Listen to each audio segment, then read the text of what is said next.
Ladies and gentlemen, today is January the 22nd, 2023, and we're about to talk about the world in Will Discussion with Agent Smith.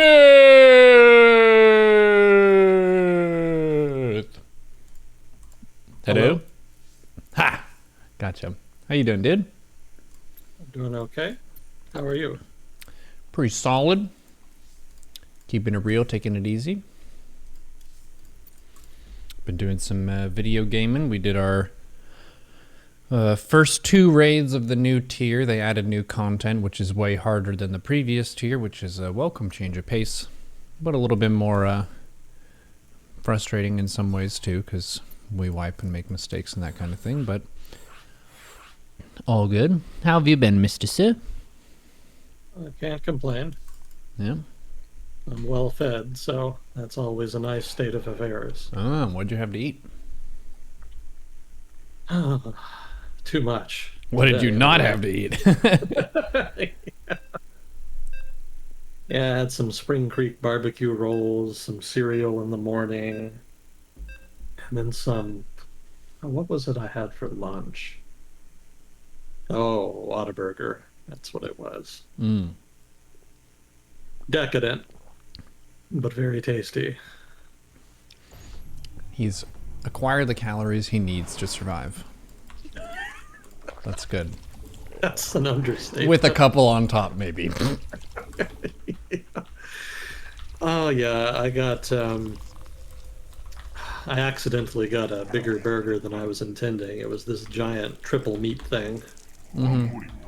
Yeah, I should have been more specific about the order.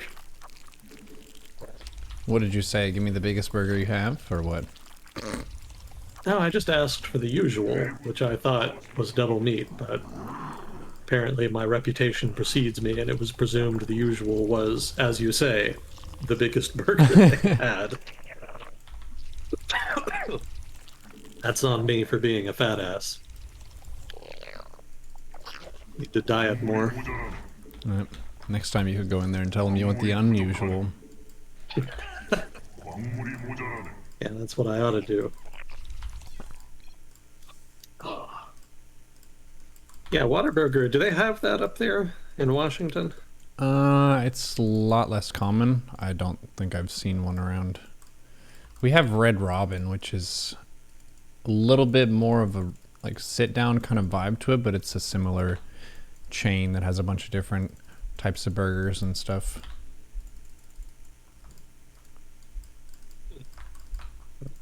We've had some of those down here. Mm-hmm. If I'm not mistaken. Yeah, one of the saddest things I ever saw was this British couple who have their own YouTube channel where they just kind of travel to the United States. And, you know, it's kind of a travelogue type thing. They just sort of compare cultures and do that kind of stuff. Mm. They went to a Whataburger and they actually got like a, what was it? It was like a fish sandwich or something. Mm-hmm. You know, if you're gonna go to a fast food place in the United States, don't buy the healthy option. That's just there for the kinds of people who are just moving, you know, who are on lunch break or something, and they just need to get something quick, but they don't want to eat something too unhealthy. That's never going to be like the best option on the menu. If you want to go to a junk food place, you might as well just order the junk food because that's going to taste way better than anything else on the menu. Because the healthy stuff isn't their specialty. No, not at all. I've been eating super duper healthy since I started dating my partner.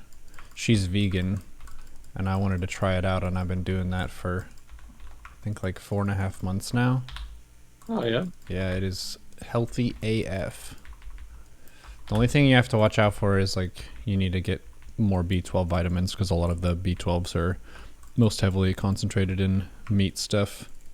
You can get that in a multivitamin. My parents were gracious in accepting my new dietary restriction and preference whenever I visited them. They teased me a healthy amount. Didn't actually make me feel bad, but got their licks in, so to speak. It's definitely a new thing. Veganism historically, there are probably some groups of people who did it, but if you look at some regions of the world, it's not as feasible depending on like how good the land is for farming crops and stuff. Because you've got places like Iceland, for example, that are just pretty poor when it comes to planting stuff, and then super cold, so it's hard to grow things throughout the year. Yeah, it definitely has a lot of benefits, and it's pretty hard to eat unhealthy when you eat vegan as well.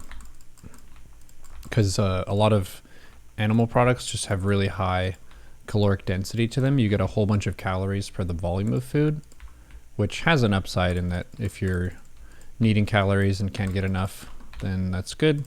But if you already are at a surplus, then that can put you at even more of a surplus, which might not be desirable. Chad is saying that here the Neuro and vegan is somehow not surprising at all. Yeah, a lot of people assume that I was vegan before because their message is all about like, think about the animals, be kind to them, blah, blah, blah. And I do a similar sort of thing with encouraging people to be respectful with their ways that they treat people in gaming. So yeah, in a way it's kind of already on brand. Oh, how is the diet sort of agreeing with you thus far? Just in terms of like health benefits, how you feel, etc. I feel almost exactly the same. I think my inflammation is relatively down. The main thing that I would eat before that would make me feel like shit was like if I order a pizza for myself and I eat the whole pizza over 2 days, man, I would feel like trash for about 3 days after that. Just like everything kind of hurts a little bit, even if I didn't injure myself or anything. But aside from that, I feel pretty much the same. I've been doing that 100 burpees per day thing still. So wow. I haven't really noticed any negatives. I know a lot of people, they have the conception that, well, if you go vegan, you just can't get enough protein, which is false. It's pretty easy to disprove it too if you look at like rhinos and elephants and gorillas and other creatures that subsist on a plant-based diet. But yeah, it's been going fine for me. Feeling so you can't drink milk then? Is that correct? No milk, no cheese. Nope. Almond milk and oat milk I like quite a bit. So actually this was a thing that Kukyo and I started like just way long ago before even thinking about anything vegan related. It's a little bit easier on his system to have soy or almond milk over dairy. So yeah, we just kind of mix that into the grocery routine just because that's easier on the system. So I had kind of already been used to almond milk and oat milk and that kind of thing. I remember he used to put orange juice in his. Yeah. So it tasted like a creamsicle. Yeah, I'd never heard of anyone else doing that before then. It's pretty clever. Yeah, it works pretty well. Need to make sure you're getting complete protein though. Absolutely. Brown rice and black beans is like one of the core parts of almost all of my meals, which is a complete protein. Pretty easy to do. And I visited California. I told you last week I got to play Stormgate, and the interview that was posted for that has been big success. A lot of people will just tune into the stream and say they're happy that they got to see the interview and that the game is shaping up to be really good. The mechanics of it should be really awesome based on how it played when I tested it, and that was just a pre-alpha test, so it's super early. They haven't shown any gameplay stuff online either. They just want to have a pretty glowing review of it. Yeah, they need to like still fill out a lot of just the nuts and bolts and all the different various assets for all the different units and things. So even though they do have a lot of good stuff going on for the game, it doesn't really look polished to the point where people would feel, I think, really confident in the overall progress of the game, but people are really impatient. I have seen some really nice commenters who say stuff like they should take all the time they need and release the best game they can. That's definitely where I'm at with game development. I would rather have a game released a year earlier and be in really good shape than try to send it out early with a bunch of problems. Yeah, it's better to take your time. Mm-hmm. I kind of miss that in the gaming industry. Yeah. But I guess there's too strong a temptation there since you kind of have a perpetual linkage with the final product now, what with the internet and whatnot. Yeah. Before you had to actually print it out on a CD or a disc or something. Mm-hmm. So it had to be done. Once it was out, it was out. Yep. There wasn't much you'd be able to do to get it back to continue to modify it. Mm-hmm. So there was strong incentive then. That incentive is much weaker now.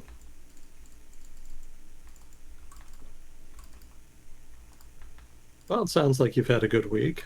Yeah. I did do the 20 minutes this week. Well done. He's back in it. Was the weather fine? It was a little chilly. Mm-hmm.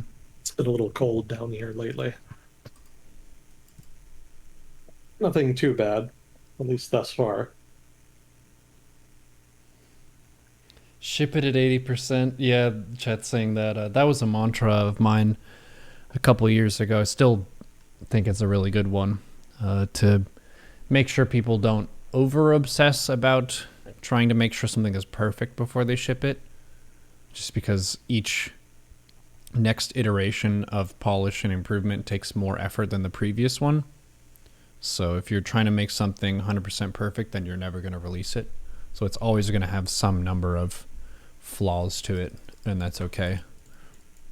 Like you're saying with the current era of gaming, you don't have to make sure it's perfect and ready to go, because you can always just patch it now. It's making me think of the first introduction I got to Blizzard games with a Warcraft 3 demo disc. The graphics of that game looked insanely good compared to anything else I had seen on the computer at that point. When was that?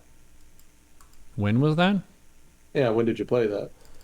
Whenever it was new. I would guess that was, maybe someone can look up the year of that release.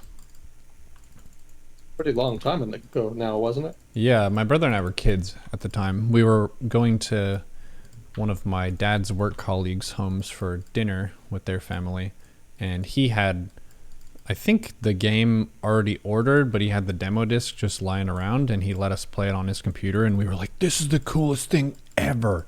And he was like, you guys can have that. And we were like, what? Yeah, it's the demo disc. It's just like the intro orc missions or whatever. And he let us keep it, and we played that demo disc a whole bunch. And then eventually played Warcraft 3, and then that got us into WoW after that. 2004-ish is what chat's saying. Gotcha. An early introduction to gaming for you. Yeah. We did have other games on the computer before then, like MechWarrior 2. We weren't allowed to play Mortal Kombat, but we were allowed to watch our father play because it was too violent. There was that one game that was like a bunch of green 3D triangles where you were like a tank in space or something and you had to shoot stuff. It was kind of like a first person. Maybe someone remembers the name of that game. Almost sounds like Asteroid. It wasn't Asteroid because you're like on the ground driving around at stuff. Ah. Chicken remembers that game. What was that game? I remember it feeling really cool and immersive. Terrain was pyramids. Yeah.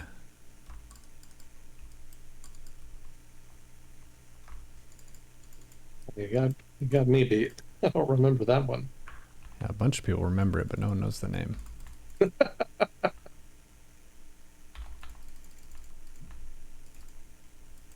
Well, was there anything that caught your eye the past week? Mm, not really, actually. Not really. Okay. Did anything It's cool happen? actually, oh yeah, there's definitely been stuff that's been going on. There's not going to be a shortage of topics like last time. Oh, a busier week then. Yeah, yeah, more substantive. Also, last week I forgot to do Ukraine again.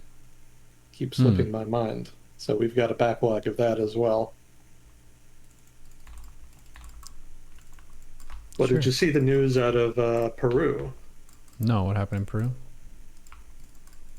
Nothing necessarily new, but it's more just escalation. Ever since Castillo was removed from office, shall we say, a lot of his supporters have been very upset and they've been protesting. But over the past couple weeks in particular, the protests have been escalating and they've been getting much more disruptive and to a degree even violent in some cases. Hmm. So this has the potential to escalate into something. Mm-hmm. I don't think anybody's talking about civil war, but Peru does have some history with violent insurgencies. So it's not outside the realm of possibility that this could spin off into a new one, although it's still very early days yet. But for the moment, yeah, Peru is definitely feeling the impact of very large and disruptive protests at the moment by Castillo supporters who are demanding that he be released, as they believe that he's still the legitimate president. Hmm. The current sitting president is a woman named Dina Boluarte, and she's made it very apparent that she has no intention of doing that. She also says that she's not going to resign either, which has been another demand they've made of her. She said that the most she's willing to concede is holding early elections, and there has been some traction there in terms of organizing those. But she says that she's going to try to stick it out. She's going to try and stay in office. She says that there's been a lot of disruption and discord in Peruvian politics over the past 5 years, which is true, and that she wants to try to stabilize it. She wants to end this sort of revolving door of leaders that have moved in and out of Peru in recent years. But I don't know if she's going to be able to do that. There's a lot of pressure on her right now. In fact, I think the government declared a state of emergency last week over all of the unrest. That's just how disruptive it's been getting. Hmm. And in the past week, protesters, what was it? They went after 3 airports. They managed to occupy some of them and otherwise basically stopped them from functioning. And then more recently, you're familiar with Machu Picchu, right? Yep, that's the sacred site. It's like a really high elevation pyramid thing. Yeah. Well, not quite a pyramid. It's more of like a town or city originally. But yeah, it's a very high elevation. It's like up on top of a mountain. It's very. It was technically, more specifically, it was the last capital of the Incan Empire. It had originally been like I think a backup capital Mm-hmm. or like a summer cat or something like that. But after what was their main capital fell during the conquests, the Spanish conquests, what was left of the government actually relocated there. Was able to stay there for some time before eventually the city basically just fell apart. Just too many people left. Mm-hmm. But Machu Picchu had to be shut down. The protests were disrupting road travel and whatnot. And that actually resulted in several hundred people being stranded at the base of the site, which resulted in some consternation, both on the part of the people in question and the local embassies of their respective governments. And there were some police stations in the south that were apparently set on fire by protesters. Damn. And also, just in general, there's been reports of roads being blocked, stones being thrown at police, all that kind of thing, including in the capital, Lima, which I had not really thought was a base of support for Castillo. I generally read that he had more support in the east and south of the country, sort of where the native population was more concentrated. But he apparently does have at least some very devoted supporters in the capital, Lima. They've been making their discontent with the circumstances of his removal well known. Hmm.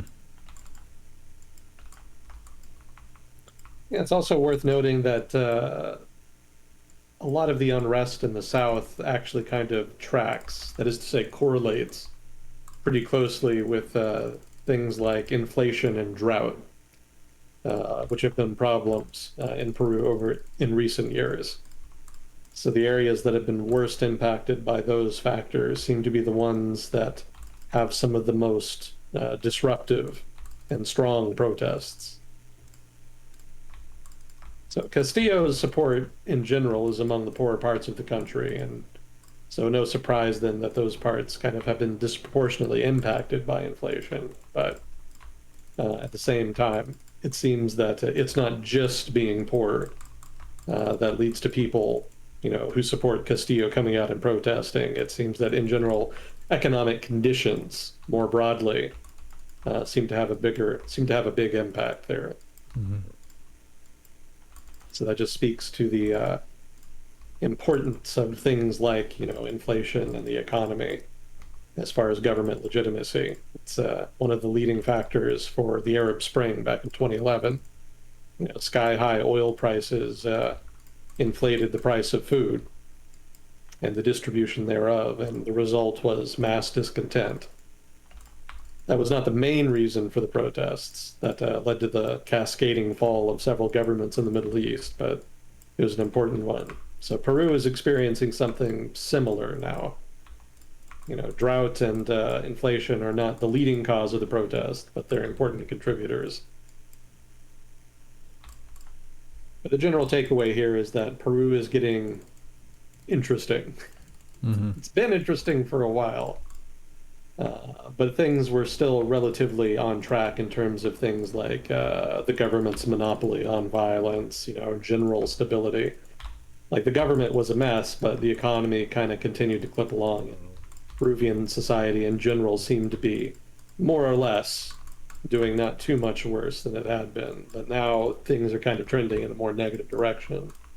So I'm interested to see just how much worse the protests get and just how the government responds to that. There has been a lot of complaints by protesters that the police have handled them very roughly. There has been something like around 50 deaths, I think, the majority of them being protesters. And so that's led to considerably more bad blood on the part of the anti-government people, that is to say, the Castillo supporters. So that could serve as fuel that could escalate things further. So long story short, keep an eye on Peru. You may be seeing them in the news quite a bit more, depending on how things go. And you were talking before about how they've had very little stability in terms of being able to build coalitions or keep any given leader for any amount of time. Yeah, there's been a lot of turnover recently.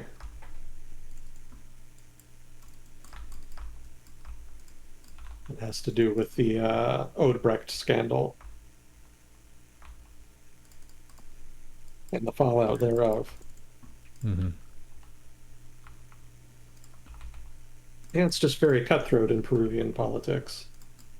Castillo, they kind of, that is to say, the opposition had it in for Castillo like the moment he was elected. And so they've kind of been looking for reasons to try to push him out. And, when he sort of de facto tried to seize power, that kind of gave them a ready excuse. But things have been like that for a while. Like, there's just no competition is so harsh in Peruvian politics at the national level. Like it's very difficult for anybody to maintain power to any significant degree, such that they can impose substantive reforms. Mm-hmm. Pretty much every government for 5 years now has been mostly focused on trying to fend off opposition attacks of one kind or another. To a degree, that's kind of always been true in Peru, like a lot of countries in Latin America. But the issue more recently is that all of the information released from the Odebrecht scandal has given a lot of ammunition to people who want to go after given politicians. You know, a lot of politicians are dirty. Hmm. And, you know, normally it's not too big a deal because they manage to at least do the public the decency of not getting caught being dirty. But with the Odebrecht scandal, that's not the case. You know, pretty much everybody can and has been proven at this point to have been involved in, to some degree. So that's resulted in a great deal of instability, unfortunately.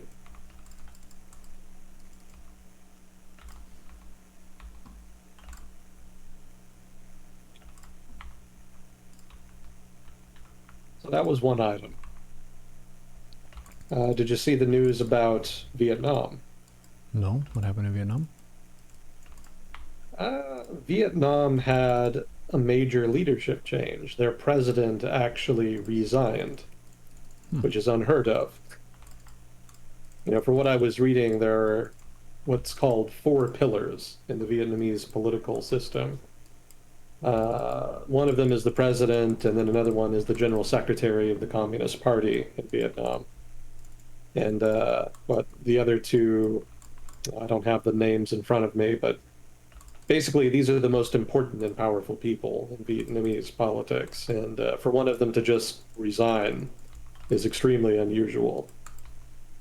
So there's still some speculation about just why he resigned. But from what I've read, the speculation is that he was implicated in a corruption scandal.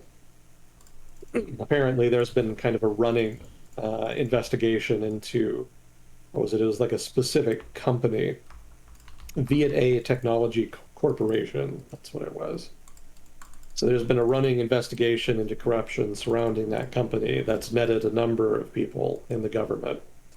And it's possible that the president himself was implicated in involvement and as a result stepped down.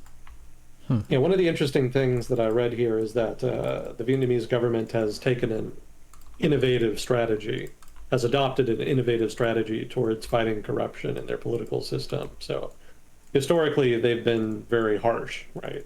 If you're found to be a corrupt politician, then they just throw the book at you and they arrest you, and that's it.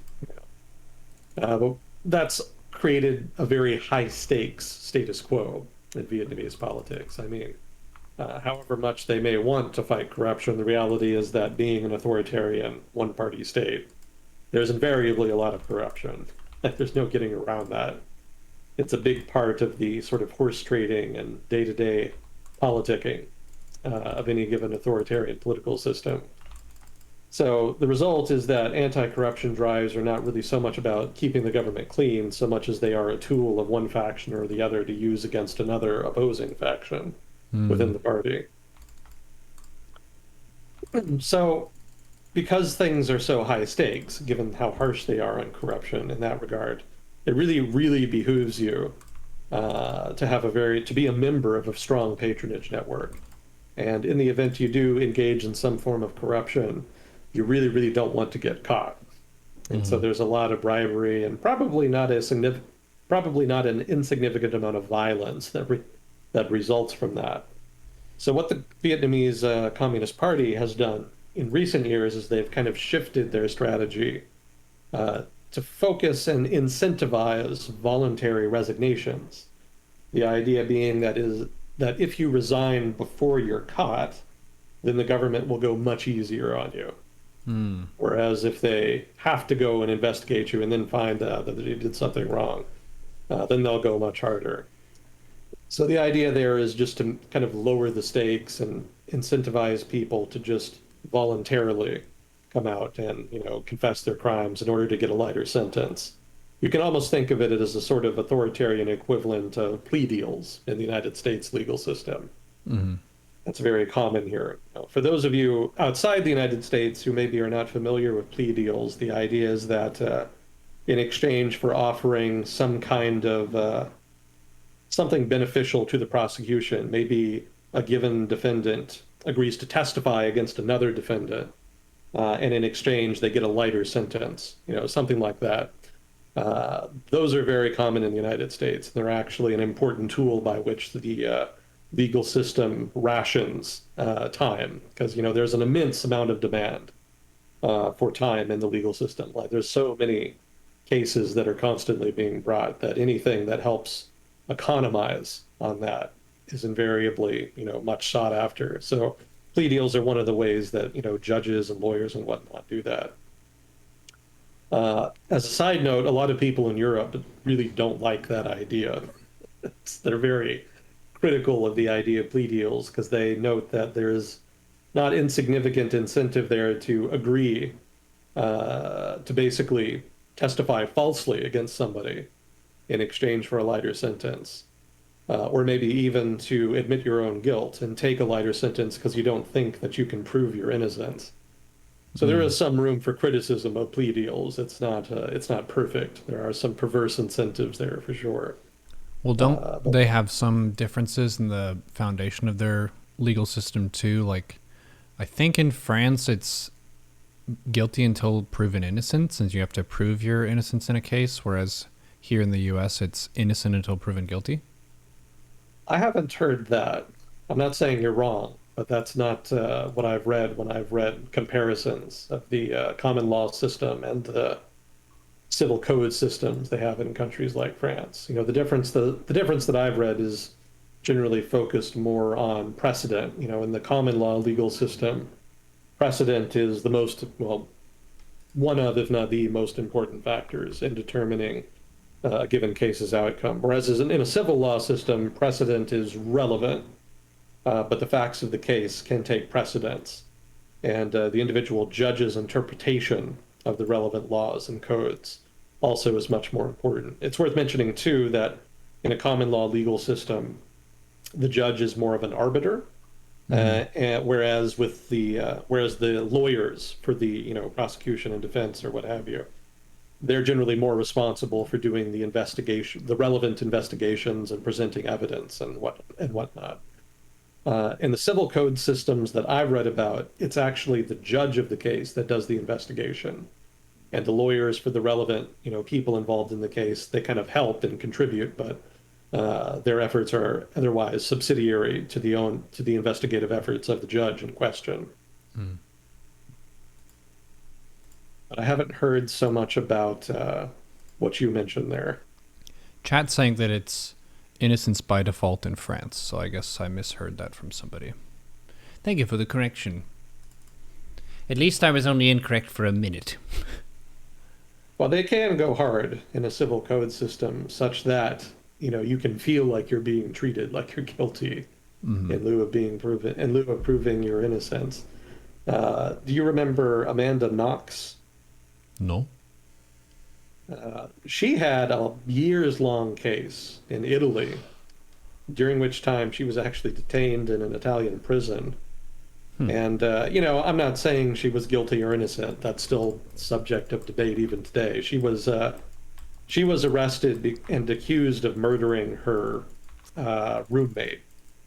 She was a student in Italy, an American student in Italy, and something happened to her roommate, whom was found dead in their apartment, and their respective boyfriends were basically also implicated. The authorities said that there had been some kind of sex game gone wrong or some such. And eventually they actually got, the boyfriends in question to testify against Amanda Knox. And as a result, she had to go way, way out of her way to try to convince the court that the evidence in the case had been tampered with, that the police had not done a very good job with interviewing people and otherwise building their case and pointing out all the flaws in that case. And it was a whole shit show, basically. Mm-hmm. Again, I'm not saying she's guilty or innocent, but that said, there were a lot of ancillary facts and features of Italy's civil code legal system that came out as a result of coverage of that case that were not entirely flattering to the civil code system generally. Mm-hmm. But yeah, plea deals, that's a thing. And, basically, what Vietnam is doing here is something similar. The idea is that if you come and agree If you come and confess, rather, then we'll just take it easy on you and we won't, punish you too hard. And the idea there is to just reduce the overall level of corruption to some degree in Vietnam, just to make it a little easier for people to come clean, so to speak. Mm-hmm. So it could be that the president here, and I think his name is Nguyen Xuan Phuc. I don't know how to read Vietnamese transliteration, so I apologize if I'm mispronouncing the name. But it could be that the president of Vietnam here stepped down as a result of that program. He may have figured that, the investigative body in the Communist Party of Vietnam was onto it, and that it would be better just to step down rather than waiting around to get found out or to otherwise fight some kind of internal political battle within the party to try to preserve his position. Mm-hmm. Yeah, apparently this is kind of part of an overarching anti-corruption drive that was launched by the General Secretary of the Communist Party of Vietnam, whom has been really pushing pretty hard. Some of that is genuine desire to make the party less corrupt, but probably it's also part and parcel of a power play that he's been making. Mm-hmm. A little difficult to judge given that it's an opaque political system, but that's what I've been reading.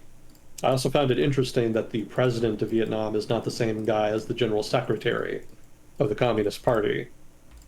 In China, for example, it's the same position, basically. If you hold one, you invariably hold the other. But in Vietnam, I guess they do things a little differently. It's not a bad thing, kind of more checks and balances. In so much as authoritarian one-party states have checks and balances, it is a little better to kind of diversify who holds what position of power within a given hierarchy, just to make it a little more difficult for one guy to become dictator. We actually had a micro version of that in our guild. I probably told you about this maybe 2 years ago, but we had one officer and kind of their buddy who were gradually trying to take up more and more of the guild's operations and responsibilities, to the point where this one guy was doing like over half of all the stuff that needs to get done. And it was kind of brought up in a sense of, well, I really want to do this, but then we ended up finding out that he wanted to be the guild leader overall, and that was kind of part of his plan of just taking up more and more of the responsibilities for himself, so he had more say in how everything was done and more direct control over things. So after that point, we tried to divvy up the responsibilities a lot more evenly between everybody there, instead of throwing everything on one person, because if that one person has all the power, they get all the say as well. Interesting case study. Yeah. That is quite relevant. Yeah. Another thing too that definitely I would say happens in politics is you have some people who are go-getters, like they really work hard, but they have a very kind of selfish motive that's going to benefit them more than the group, and they're kind of about that from the outset, but they outperform other people around them in terms of working really hard. So if you're a higher up and you see these go-getters like really busting their butt to get results, they tend to move up whatever their rank is pretty fast because they're doing better than other people around them. But if they aren't after the group's best interests overall, then you're going to get tripped up by them later on, and that's kind of what happened with us.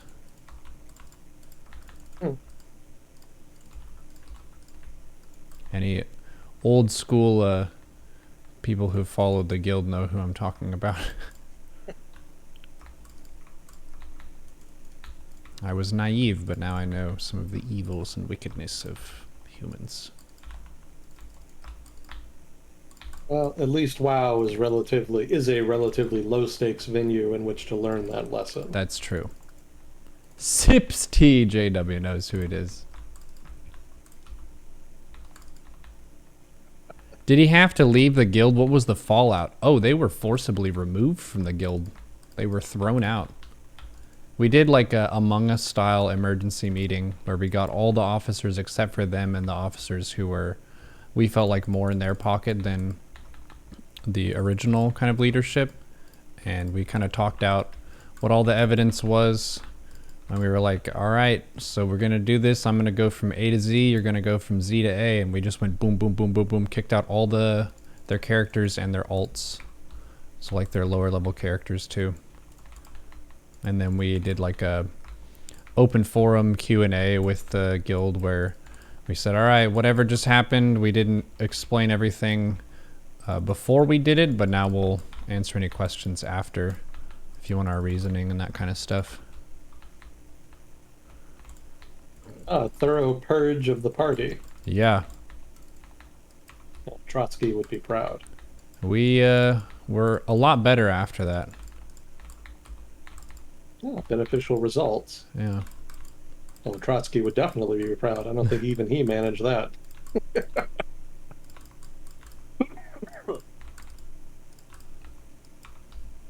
Well, what is this Trotsky thing? Oh, he was an important leader of the Bolsheviks in the Soviet Union in the early going after the October Revolution. Mm-hmm. He was one of the better organizers in the group. So he was generally responsible for going out, leading the armies, organizing the armies in the first place, that kind of stuff. And also, he was one of their chief ideologues. Definitely more of an ideas guy. Also very aggressive. Mm-hmm. He had a very particular vision of international communism and the need for the Soviet Union to aggressively expand international communism into other countries. So very much a can-do sort of guy. Mm-hmm. But also not really all that tolerant originally of dissent. Yeah, I don't know that he himself was necessarily directly responsible for purges in the party, so maybe he's not the best example. Maybe Stalin would be a better reference point in that sense. But I don't think anybody was really all that opposed to purges of the party, even from the start.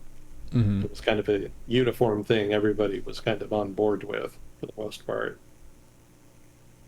Yeah, it was same for us. We didn't really have any people who disagreed. It was more of like, should we act now or should we see if the bad behavior continues? And once we laid it all out, it was like, yep, we got a united front.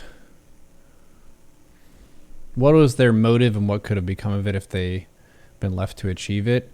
So their motive was they just wanted a successful guild of their own, but they wanted a different kind of guild than ours. So our guild, we have like a middle path between being really try-hard gamers and being more casual and social gamers, because we include players of both types. So our overall average gameplay is somewhere between the two, and they wanted to go full try-hard, which would have put some of our like real-life friends off the roster, and we didn't want to do that. But they acted like they were going to go with our vision and mission, but then behind our backs, they were bashing myself and the other officers and that kind of stuff. And I did get screenshots of them talking shit about me and other people in the guild and them actively trying to replace the spots of people who I would not have want replaced out. That would have given us like maybe a 1% increase to our overall damage output, maybe 5% at the highest end. So really it wouldn't have changed our gameplay experience that much, but it would have put us higher on the leaderboards. And that's what they wanted. They even earlier on left the guild. I can kind of use the political example. It's kind of like they left the party to try to form their own party, but they couldn't get enough traction and followers for theirs. So they came back and then they tried to infiltrate our guild and basically take over it and then lead it in their own way. So yeah, they were purged, thrown by the wayside. There's way more intrigue in WoW guilds than I ever would have expected. Yeah, well, it surprised me too, because I went into this very naive. I thought people were all about just being wholesome and supportive and trying to find the right answer together and stuff, but some people are straight up malicious, and they really like the power of like being an officer or a guild leader, and I don't really think about that too much as the guild leader, but yeah, some people who don't have that, they really want it apparently. The thing that is less fun about it that people don't think about is I'm like the bouncer where I throw out the problem children if bad things happen or if someone needs a talking to that ultimately falls to me, which is like Not a pleasant job, but it's one that someone has to do. Do WoW guilds have voting mechanisms for decision making? Only ones that you impose yourself. We do votes pretty often. We voted on who gets the legendary items, where there's like a staff, and we can only make 2 of them for the phase. We did a guild vote for that one because it kind of didn't matter who got it. And my brother won the vote, and then another guy who works really hard for the guild, he got second, so he got the second one in that vote system. Again, it's not going to be perfect because there's a little bit of a bias toward people who talk more in voice, which means people think of them as just players in the guild more often. But we didn't have to do that. Some guilds would just loot council it, like they'll just have the guild leader decide who gets it. So you can have more authoritarian or more democratic guilds based on how they decide to do things. I like votes. I think it's fun, like just to see what the outcome is going to be. But like Brexit, it is very awkward when you do a vote and it's split in the middle and you still have to just make a call. And then you're going to piss off half the people. Ranked choice voting. We actually did ranked choice voting for the staff that I just mentioned, where you got to put your 1, 2, 3, 4 of the order that you wanted to give people the staff in. And yeah, it was a fun time. Such sophisticated institutions for a Mamorpaga. Yeah. Mamorpaga. I'm going to use that. That's a good one. Isn't that how it's supposed to be pronounced? No, MMORPG. Oh, wow. That's what I know. Mamorpaga. I thought you were memeing on us. That's awesome. Let it now be forevermore called a Mamorpaga. Agent Smith has spoken. Amen. Happy to share my awkwardness with everyone and embarrass myself in front of hundreds of people. It's cool. You're like a superhero that has like trained super hard in certain categories, but then like doesn't know certain basics about the outside world. But that makes you unique and awesome. Thank you. Yes. I appreciate your gentle treatment. We're a bunch of nerds here too, dude. So you're in good company right now. If this was like some frat party, maybe someone would make fun of you, but if anyone makes fun of you here, I have ban buttons and timeout buttons depending on how mean they are. Yeah, imagine all of that guild drama, but instead of a guild, the stakes, well, instead of, you know, the stakes being WoW and whatnot, and the incentives therein, the stakes are that you all die if the guild fails. That's a little bit more severe. Yeah, but imagine that and consider that dynamics within revolutionary political parties are basically exactly the same. Mm-hmm. It's really not that different. You know, some people think the leadership doesn't know what it's doing and wants a change, and they don't really say anything at first because they're afraid the leadership will go after them, and so they try to subvert things from the inside out. And because the stakes are so high, they take it very seriously, right? Because if the leadership fails, right, if the revolution fails, they all get killed by the counter-revolutionary forces. So very high stakes, very high incentive not to screw things up. And of course, everybody thinks they know how to do things best. So the result is that strong personalities emerge and clash with each other violently because nobody really wants to give way because they don't trust anybody else to not fail the revolution, basically, and get them all killed.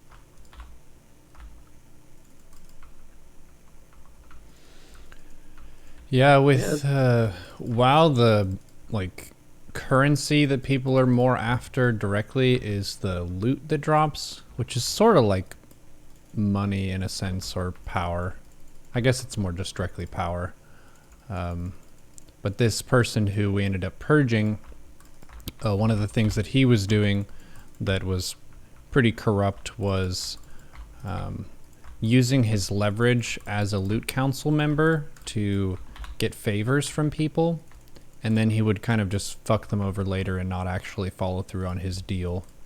But then he could point to the rest of the loot council and say, well, they didn't go along with me in this. But this was all like under the table deals that I didn't have any knowledge about, and then I found out from other people that they were really upset that their item that was promised to them was taken by this person. But yeah, that was basically they had a block of 3 people who they could get to vote together on stuff, which gave them a pretty large share of the decision making. But we didn't know that at the time. How does this story keep getting more complex? This is It's a WoW guild, right? Yes, it is. That when I've told people about this, they're like, "Dude, that's some Game of Thrones shit." And I was like, "I know." I'd never suspected it either because I'm very naive when it comes to people backstabbing. I don't think that people would backstab because I'm like, why would you backstab? You're going to throw away friendships and you're going to be a villain. But some people, they rationalize it every step of the way of, I'm doing this because it's better overall in the long term, like ends justify the means. Yeah. And That's generally how they think. I even confronted the guy about it and I laid out all the evidence and stuff, and he got really upset and butthurt that I would even like think that this would be a thing.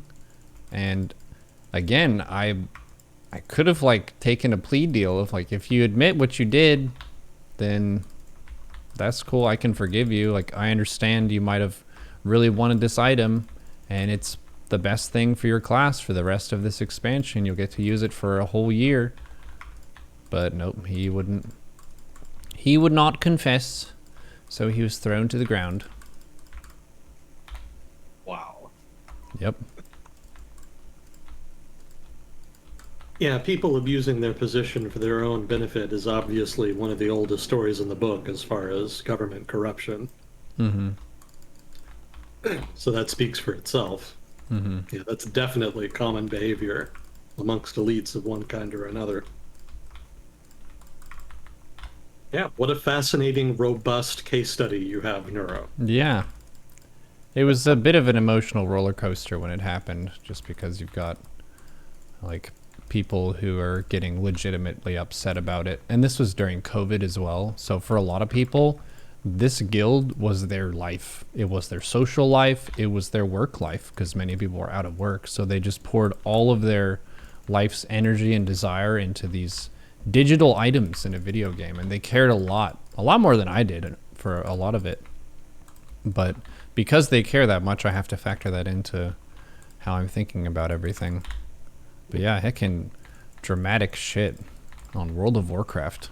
News at 11.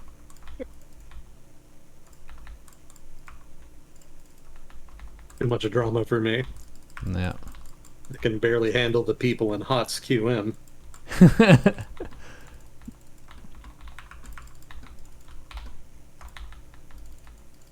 Well, referencing, pivoting back to Vietnam, the change in leadership probably won't change things too much. The party in general makes decisions predicated more on a consensus within the party and the party leadership. So losing, one guy or a couple guys in the upper echelons probably won't change that consensus very much. Mm-hmm. So in general, they'll continue to kind of do what they've been doing, trying to balance out the influence of China and the United States by trying to appear relatively neutral. Also shirts. Shirts? Yeah, like there's been a lot of investment into Vietnam's economy from abroad. Some of it is actually just from China because labor has gotten more expensive in China over the past 10 years. So a lot of industries that had relocated to China in order to take advantage of low wages have since left China over the past 5 to 10 years to go to other countries where wages are even lower. And Vietnam has been the recipient of a number of those industries, especially textiles industries. And as a result, Vietnam is a major producer of various textiles of one kind or another, shirts, probably more fabric than anything. Just because you produce textile fabric doesn't inherently mean you're also producing the shirts. There's lots of sweatshops in, say, Central America that actually kind of do that. Mm-hmm. There's actually also sweatshops in California that do that. But you don't hear about those as much. Are those like migrant workers who work there or something? I haven't heard that. Probably. It's probably mostly migrant workers. That's probably the only way you can really have it work because the conditions that sweatshops in the United States have are not good. They're pretty poor. But, if you're in the United States illegally, then you don't really have a lot of leverage. It's not like you can go to the police or anything. Mm-hmm. So the result then is that you end up with this sort of weird black market in labor within the continental United States. Employers keep, benefiting from it, so they keep hiring them, Mm-hmm. and people make money from it. Even if you don't make much money at a sweatshop in the United States, it's probably still a fair amount more than what you could make back home. So long as that's the case, the incentive is there to keep the market going. Yeah, I think they've even got some sweatshops in New York City. It's a little harder to do given how expensive it is there, but I think that does still happen. Yeah, that's a whole other conversation about how the global labor market is changing. There's a lot of demand for labor, and it's increasing in countries that are sort of in a demographic decline. The United States is still growing, but a lot of that is immigration. Mm-hmm. So, and there's not as many people doing sort of blue collar type work. A lot of those jobs have gone more towards immigrants over the past couple decades. And so there's been a kind of structural shift in the global labor market, sort of towards importing people either legally or illegally into the developed world in order to work sort of these more blue collar jobs, either because the locals don't want to work in them or because the migrant labor is just much cheaper. Regardless, the impact is the same. There's also a lot of that going on in the Middle East. That was sort of famously covered during the recent World Cup. The Qataris hosted it. And so then all these journalists came in and started bitching about all the imported labor and how bad they're treated and whatnot. Mm-hmm. But that could be the future. In the United States, it used to be that when we imported labor, we generally gave people the option to be citizens relatively quickly. Mm-hmm. Like it wasn't nearly as difficult 100 years ago as it is now. Mm-hmm. That's how we ended up with millions of, Italians, Jews, Eastern Europeans, etc., coming during that wave of immigration in the late 19th century, early 20th century. And, they've, of course, very much influenced heavily the culture and demographics of the northeastern United States. But now we don't really do that so much. Now we just sort of do it illegally, kind of under the table, and everybody's just sort of de facto okay with that. But because we do it like that, it's much harder for people to permanently settle.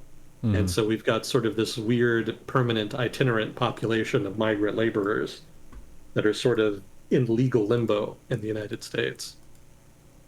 But again, that's increasingly the norm. In the Middle East, like there are countries that have millions of migrant workers from South Asia that actually outnumber the native population. Like the majority of the population of the UAE and Qatar and some of the other Gulf nations there is actually mostly comprised of migrant workers. Mm-hmm. And again, they don't really have full legal rights because they're not citizens. And it's very easy, for their employers to abuse them because they can just threaten to take away their passport. Or, well, actually, a lot of the times they just take the passport as soon as they get there and refuse to give it back to them until their contract is up, or maybe even beyond that. But sort of this global market and migrant labor, like countries like the Middle East, well, the Middle East isn't a country, but the wealthy oil nations of the Middle East, Europe, and the United States, they're all sort of competing for what is increasingly becoming a common pool of migrant labor. And they're also treating them in a very similar way. Instead of giving them legal status and giving them a path to citizenship in which they can kind of nativize and become members of the society in which they're working, migrant labor, that is, has increasingly just become temporary labor that is expected to leave and go back to where they came from later on. Mm-hmm. And that's kind of a weird change. It used to be big migrant waves correlated with demographic changes, but now not the case. Now legal systems, administrative capacity have advanced to the point where it's actually possible to allow millions of people to come to your country and work, and then to just have them leave, or at least legally. A lot of them may stay afterwards, but in that case, de facto it's the same. They're not given legal status. But it's an increasingly weird equilibrium, and I don't know that it's really all that sustainable. But anyway, that's how you have sweatshops in the United States. There is a kind of a dark pool of labor, you might call, in the United States, in which sort of gray market and black market employers and industries can operate under the radar. Yeah, I would think that would be fairly easy to sneakily do, is you just pay people in cash. And you have workers. I think I've seen this before where they'll like go to a place, and then if it's a construction job or just any kind of manual labor job, anyone who needs some temporary workers can just go there, and then you pay people for their day's work, and it's all off the books. So it doesn't really matter the citizenship of the people who are working there. Yeah, that's very common. Mm-hmm. There's whole industries that are basically built on the back of migrant labor of that variety. The what do you call them? The slaughterhouses, where they actually process the meat from cows and cattle and whatnot. Most of those in the United States. I can't prove definitively, that a lot of the people that work there are undocumented immigrants of one kind or another, but that's kind of an open secret that a lot of industries like that heavily depend on undocumented labor. Mm-hmm. Yeah, it's especially common among janitorial staff here in Texas. Mm-hmm. Super common. And nobody really does anything about it. So I guess that's just sort of the de facto norm. Just one of those weird little developments that scales up over time and becomes a big thing without people realizing it. But yeah, there's a huge amount of labor in Texas that is dependent on undocumented migrants.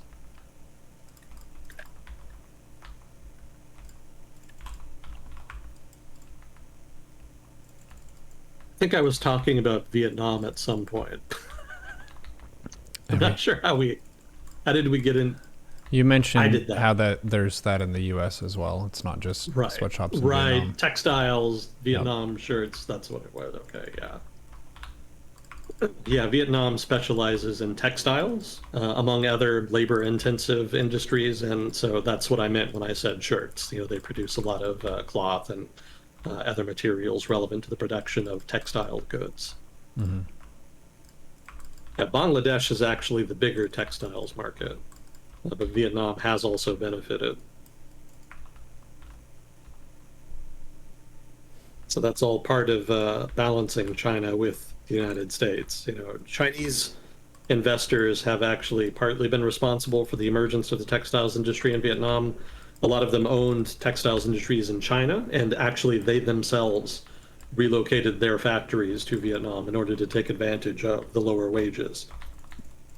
Somewhat ironically, given the dynamic in the United States, which was in a very similar vein. But the US also invests directly in Vietnam. It's a relatively attractive locale. The economy grows at a relatively brisk pace.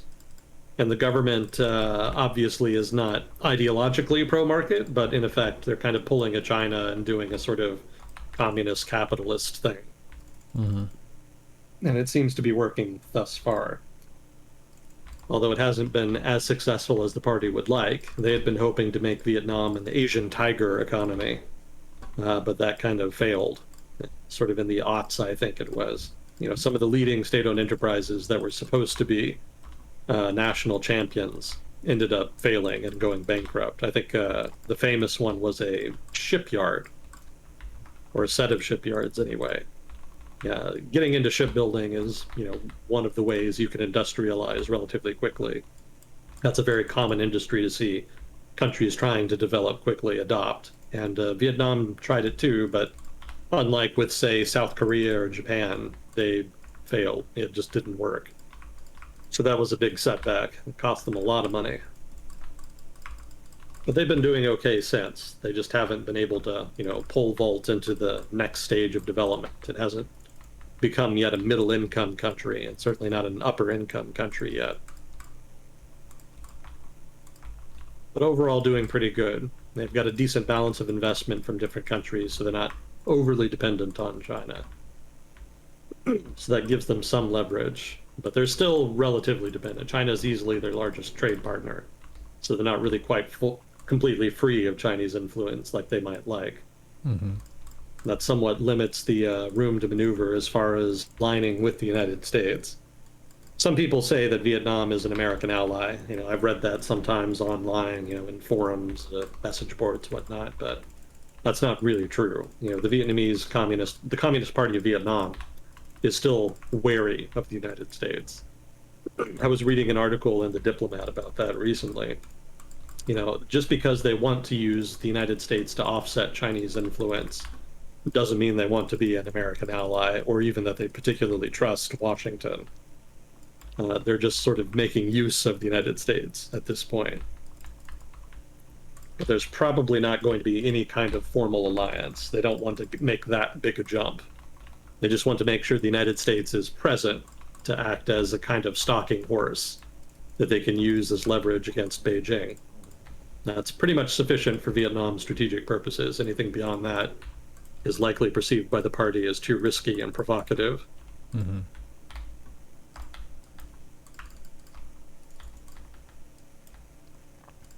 Pitting the strong other players against each other. Well, if you don't work with us, then we could work with them. Oh, and you don't want that, do you? Yeah, that was a very common tactic in the Cold War. Mm-hmm. Lots of countries tried to get as much aid, military support, training, etc., as they could by teasing that they might, flip to one side or the other if they didn't get this, that, or the other form of assistance. Mm-hmm. It's pretty effective. Some were more craven than others. Ethiopia and, well, not Ethiopia so much, but Somalia was quite ready to flip, depending on circumstances. Somalia had been aligned with the United States, despite not being particularly capitalistic and certainly not a democracy. But they were happy to align with the United States, basically in exchange for foreign aid and other little treats like that. Mm-hmm. But then in the mid 70s, there was a communist revolution. Well, no, I got it wrong, didn't I? No, it was the other way around. Somalia was aligned with the Soviet Union. But then the communists seized power in Ethiopia in 1975, I think it was. And at that point, the Soviets cut aid to Somalia. And so then they just flipped. They just aligned with the United States so that they could get the aid back that they'd lost from Moscow. So nobody particularly cared. It didn't really matter. It was basically just an authoritarian country. But certainly it was a very mercenary way to operate a foreign policy.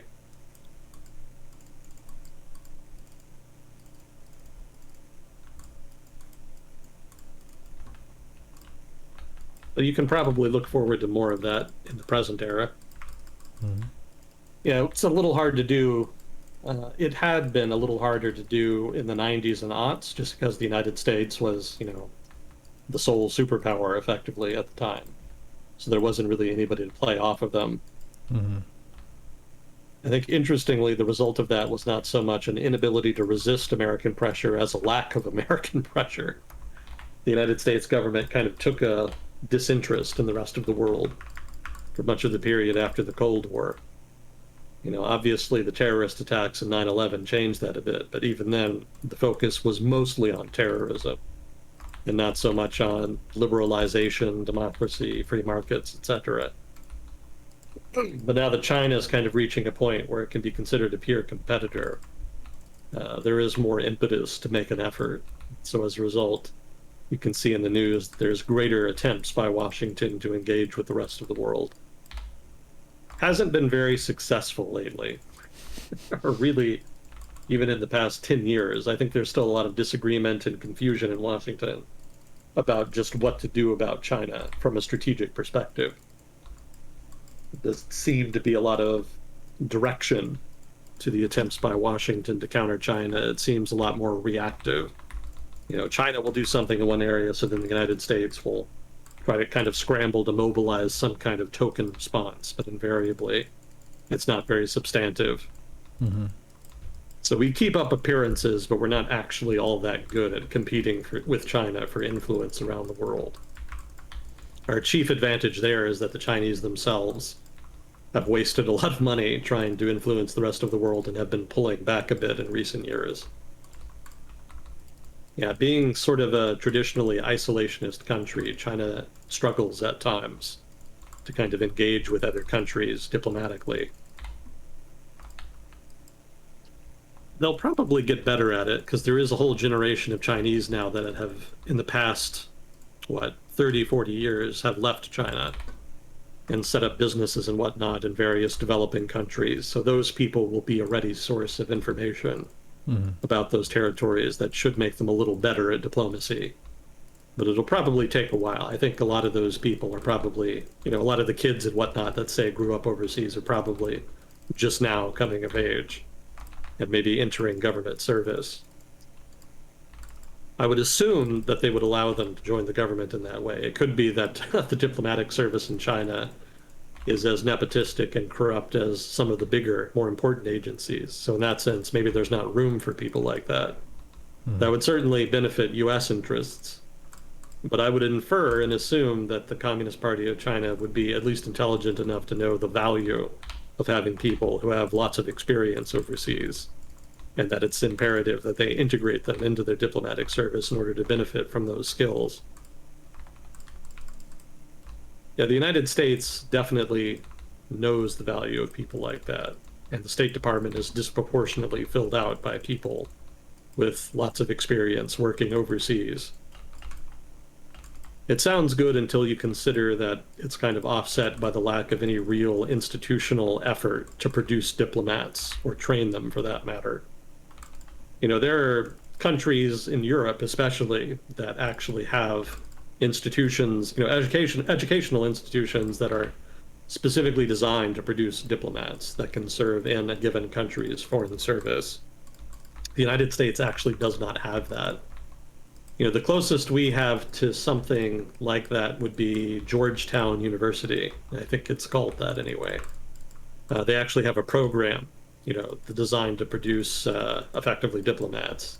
So you go there, you study international relations, you learn a language, etc. But that's just one university. Yeah, most of the people who work in the State Department, are not graduates of Georgetown. I'm sure the ones who are do pretty well because those are pretty strong credentials. But overall, the State Department needs way more people than Georgetown alone can graduate. So the result is that they're disproportionately dependent on effectively volunteers. They get paid, so they're not really volunteers, but they could probably make a lot more money doing whatever it was they were doing in the private sector. Some people just feel the call and want to serve their country and contribute their expertise and experience. So that's, given how widespread America's economic interests are, there's a lot of people like that. So the State Department is fortunate to have those people, and fortunate that so many of them are willing to volunteer. But it definitely hurts for lack of educated personnel. As experienced as people may be operating in other countries in a business capacity, diplomacy is still a different field. Like, it is a different endeavor. It has its own skill set. So having at least some kind of training program for diplomats to kind of fill them in more substantively than anything existing right now would be very useful. But that would require spending a lot more money on the State Department, which is just not a winner. And when it comes to negotiating which part of the government gets how much money, the State Department is just a featherweight. Like, they've never been very good at fighting those kinds of budget battles. The US military, stuff like Medicare, Social Security, whatnot, those institutions are very strong in budget battles. The State Department, in contrast, gets short shrift. Well, it also, I think, has a pretty bad rap. State Department, state, government bad. A lot of Americans, I think, would attribute that branch, or I guess department, as being one that's not as much immediate value for the average citizen, whereas Medicare, Medicaid, immediate value. Like, if someone is in that program, they have benefits from that program, it makes sense. State Department, like, how does that benefit me as a citizen directly? Indirectly, I definitely get it, but directly, my tax dollar is going towards something that is not really going to affect me personally. Yeah, unfortunately, that is true. There's not a lot of, I don't think the broader body politic in the United States sees much imperative in investing in the State Department. Mm. Part of the problem is that there's kind of a perceived lack of need because, in effect, the US military actually takes the lead on a lot of engagement with partners of the United States. We send officers overseas to do advisory, to do training, planning, maybe in some special cases. And given that that's more the impetus of American foreign policy, as opposed to, say, trade, which is more led by the private sector and hence doesn't really require or need as much government involvement, the US military as an institution is much more buff and present in foreign relations than the State Department, which just doesn't have nearly the same access to resources or personnel. Mm-hmm. But because the military does fill that role and fills it, relatively well, there's not really a sense that the State Department needs to be grown correspondingly.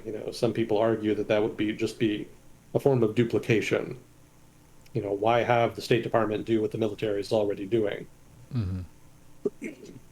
So I don't think the logic is great. I think it would definitely be better to have people who are trained experts in foreign policy, who can act as very well trained and thoughtful diplomats who can act with foresight and purpose, as opposed to having de facto volunteers who kind of come in and have lots of insight, but maybe sometimes make rookie mistakes Mm-hmm. because they're not as familiar with diplomacy as a craft. Yeah, diplomacy is inherently a different approach than a lot of other jobs are focused on, which are more just purely about what you want and what you're after. Diplomacy is trying to ascertain what a peer is after, and that may inherently be different from what you're after, and you're trying to find some middle ground or some project that the two of you can work toward that benefits both, and then that's going to improve relations overall. But that's pretty tough to do. That requires a lot of research about whoever you're being a diplomat with, and then also just like trying to be a gracious guest where you understand what their expectations are, what their norms are, just what their different cultural nuances are, because they're more likely to trust you and work with you if you respect how they do their stuff. Yeah, you definitely Yeah, need someone who's very emotionally intelligent, I think, to be a good oh diplomat. yeah. Yeah, and you also had to balance that with a kind of intrinsic understanding of political perceptions. Mm-hmm. Because however well you get along with people in the host government, if relations between your two countries are not good, they may not be able to risk being even so much as seen with you, you know? So Mm-hmm. you have to be able to navigate that properly and be able to kind of read the tea leaves and work around that when necessary. Mm-hmm. And you also need to be able to do a lot of schmoozing. Mm-hmm. A long time ago, I actually seriously was looking into becoming an economic officer in the State Department. And, when I was doing research into just what exactly an economic officer did in a given embassy posting, I was kind of surprised that the answer is not much. Really, a lot of what you do as an economic officer is just gather information so that you can report back to people in, say, the State Department or Congress who may make requests for certain information relating to the economy or business environment of the host country that you're in. Mm-hmm. And that just requires one, keeping track of data releases and whatnot. That's sort of more the technical side, but it also requires fostering relationships with people in the relevant ministries of the host government, such that you can learn, beforehand, just in the course of conversation, their impression and by extension the government's impression of how the economy is doing, but also so that you can have them in your network if you need to ask them for some information and have them be willing to give it rather than just automatically shutting you out. Sharing information is inherently risky. It's not always risky in an absolute sense, but there is always it's never like a non it's always a non-zero level of risk to share information, Mm-hmm. especially in government. So you have to be careful about that, and that's therein lies the importance of establishing a personal relationship and rapport with an official in another government. Because if you can get them to trust you, then they're much more willing to take that non-zero level of risk in sharing information. Mm-hmm. So, like you say, that requires emotional intelligence, but it also requires not insignificant amount of social skills, which, as you can imagine, is not exactly my forte. I think you're good with people. I think you're very humble. So you don't think of yourself as like maybe as charismatic as some people, but I don't know. People like listening to you say words. Don't know why. Yeah, some of that is just self-deprecating sense of humor combined with intermittent depression. Hmm. That'll certainly make a person humble. Yeah, throw in an inferiority complex for bonus humble points. Oh, I'm not humble. I just think very lowly of myself in general. Okay.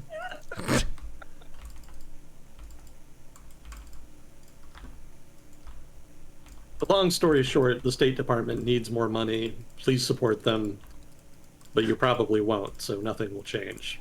So look forward to more military-centric foreign policy on the part of the United States. It's basically the only institution in the US government that really has the kind of resources and personnel and expertise to kind of accomplish a lot of foreign policy goals as far as Washington goes. State Department is more just sort of data centric. They're more the errand boy that brings you information about another country of one variety or another. It's not just economic officers that kind of focus more on information gathering. It's also the political officers and others. I guess not the security officer. I guess that's definitely more technical, but yeah, political officer, economic officer. Those are generally more about trying to integrate with the scene, so to speak, diplomatically speaking, in the host country.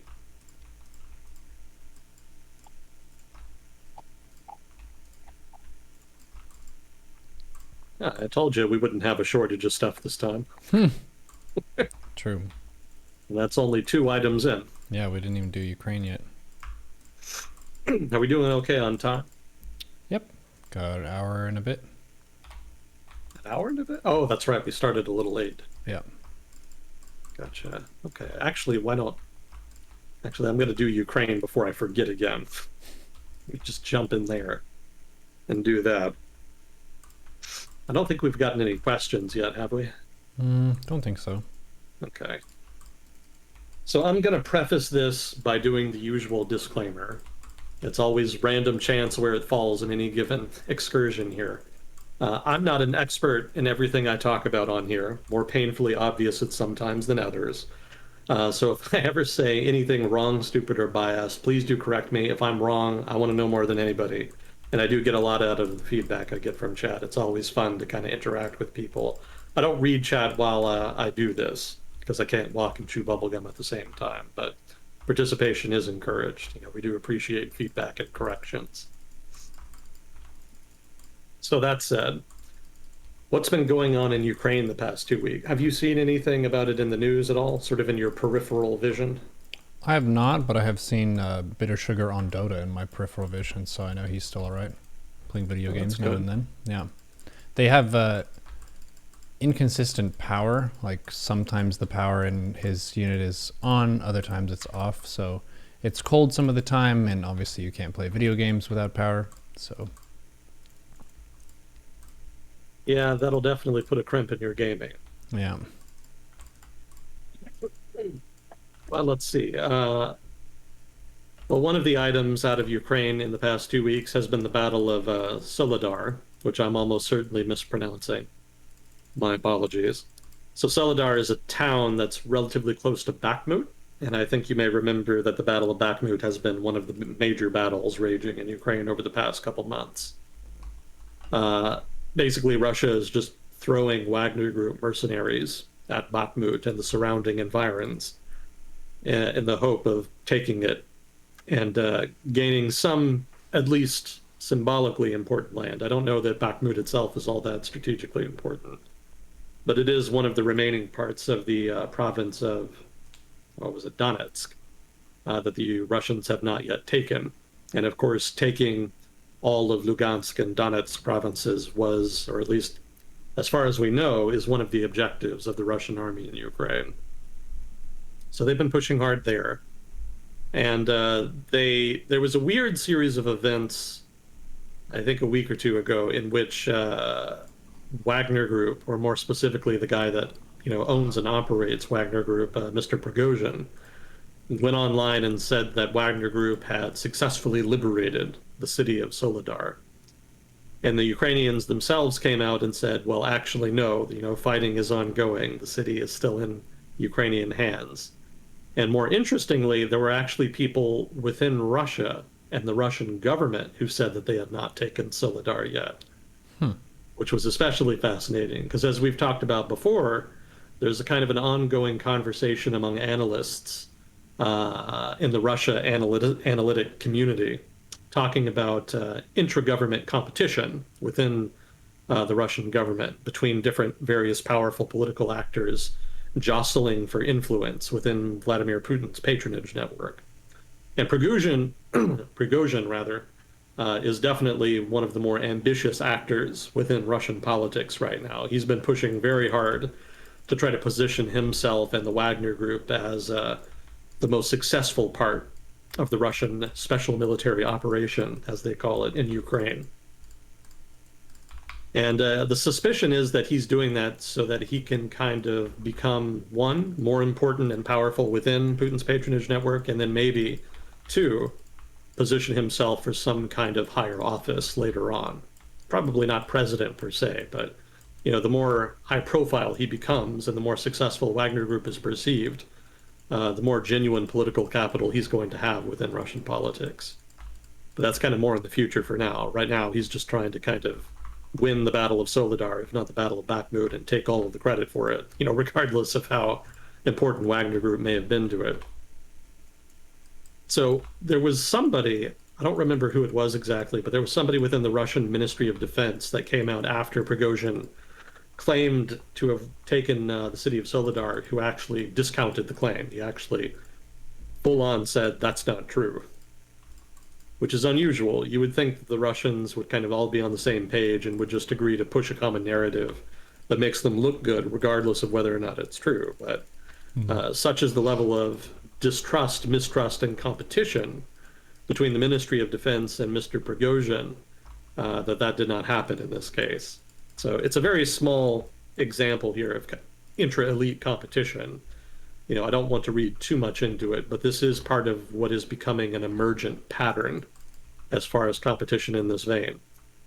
So whether or not that pattern manifests later on as a sufficiently violent intra-elite competition as to hobble the Russian government's stability and by extension the war effort, that remains to be seen. I doubt it. But I think the greater implication is more for the post-war situation. After the war in Ukraine is over and after the Russian government has kind of adjusted to the post-war situation, there's going to be a question of of what political adjustments occur correspondingly. And Prigozhin could very well be could be well positioned for that environment if he kind of continues on this track. And it could be that it's in that post-war area where you could see the most intra-elite competition, possibly even violent competition. So something to keep an eye on for the future, basically. Mm-hmm. Well, as we talked about with landslide votes, George Washington was a big hit in the U.S. after winning the American Revolution. So anyone who has war cred definitely is going to have an edge when it comes to jockeying for powerful positions later. Oh, yeah. Yeah, he was well known. That's one of the benefits of being in a position like that. It's high risk, high reward. On the one hand, you're leading a fairly motley army of people that George Washington himself did not particularly respect. He kind of considered them riffraff in a lot of cases. You're leading a motley army of riffraff against the world's leading global power at the time, which is not great odds.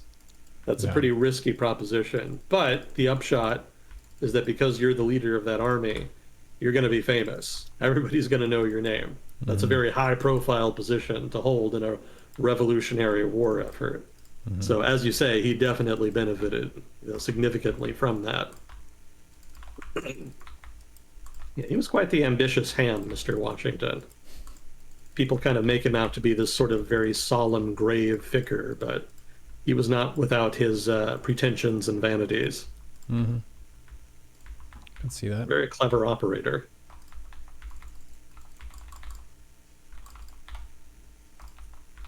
Let's see. That's the Battle of Solidar. The Battle of Solidar, I think, is over now. I think even the Ukrainians have admitted now that the city has essentially fallen. Although I think they argued that it was a strategic retreat, which I could believe, but I can't really prove it one way or the other. There's a lot of stuff that happens on the day to day in the war that you can't really verify. So you kind of have to just either take it on faith that one or the other side is telling the gospel truth, which is unlikely, or you have to kind of qualify a lot of the details about the conflict that you try to discuss, which is what I invariably have to end up doing. So the Battle of Solidar is over, but the greater significance of the Battle of Solidar was not so much the territory taken or lost, but more so the implications of that interesting emergent political battle happening in Moscow. So let's see, as far as politics, Russia is trying to change the framing of the war again. These are always exciting. So the foreign minister of Russia, Sergei Lavrov, gave a speech, and he said that the US was mobilizing most of Europe against Russia, just like Hitler did. And he says the purpose of the Western effort in doing so is to resolve the Russian question, just like Hitler resolved the Jewish question. What? That's what I said. I think that's what a lot of people said. So the Russians, as usual, never short of hyperbole. No shock there. So apparently we're all Nazis now. Not just the Ukrainians, also the Americans and the Western Europeans and the Eastern Europeans. It's all just Hitler all the way down. Go figure. Casting a pretty wide net here. Well, yeah, they kind of have to. They've really been stretching the bounds of believability since the war started. So no surprise that some of the rationalizations for the war have been getting more and more exotic. Yeah, you can tune in next month to see what the new flavor of the month is going to be. I'm sure it'll be something equally entertaining. So in other Russian politics news, actually, I already talked about this. This was the Defense Ministry and the Wagner Group being at odds. I had a little bit of background on that, though. In Syria, the Wagner Group worked pretty closely with the GRU, which is Russia's Foreign Military Intelligence Service, and they've gotten to be relatively tight. But in turn, they've formed basically a kind of pole against which is arrayed the Defense Ministry. So there's the Defense Ministry on one side, and then the Wagner Group / GRU on the other. Also, some of that rivalry stemmed from the Wagner Group in Syria trying to take credit for stuff that the Defense Ministry was doing. Again, Prigozhin is very ambitious, so he goes out of his way to try to build himself up as much as possible, along with the Wagner Group. But, as with any institution, who gets what credit is often a contentious subject of debate and a pretty frequent source of tension between people and groups. So no different here, basically. People in the Defense Ministry were upset, and that created a lot of bad blood, apparently, between the two institutions.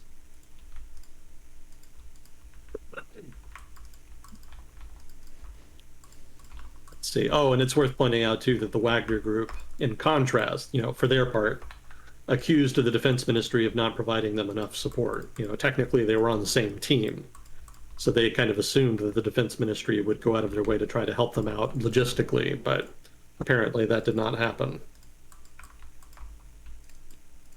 So let's see, that's Russia. And then also Germany has been in the news quite a bit in the past 2 weeks. Have you not heard of this at all? This I is the heard of. tank thing. I don't know about the tank thing, but I did hear about a mud wizard. Did you see that? I did. Good. Actually, I did see that. That was pretty entertaining.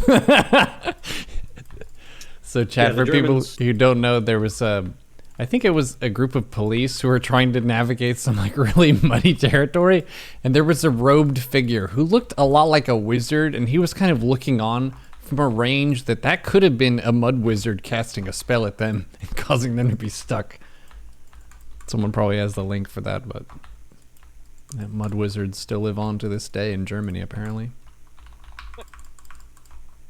Yeah, the Germans have been going out of their way to try to curtail imports of Russian energy. So as a result, they've been trying to find alternatives, and one of the alternatives is coal-fired power plants, which is not opening those up again is not popular.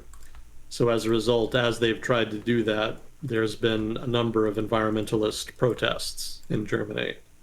And so the mud wizard in question was one such protester. Hmm. And the police there were just trying to protect the site. They could have done a better job, apparently.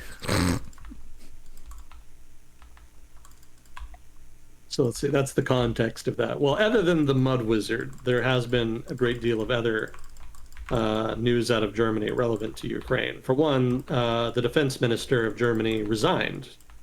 That was Christine Lambrecht.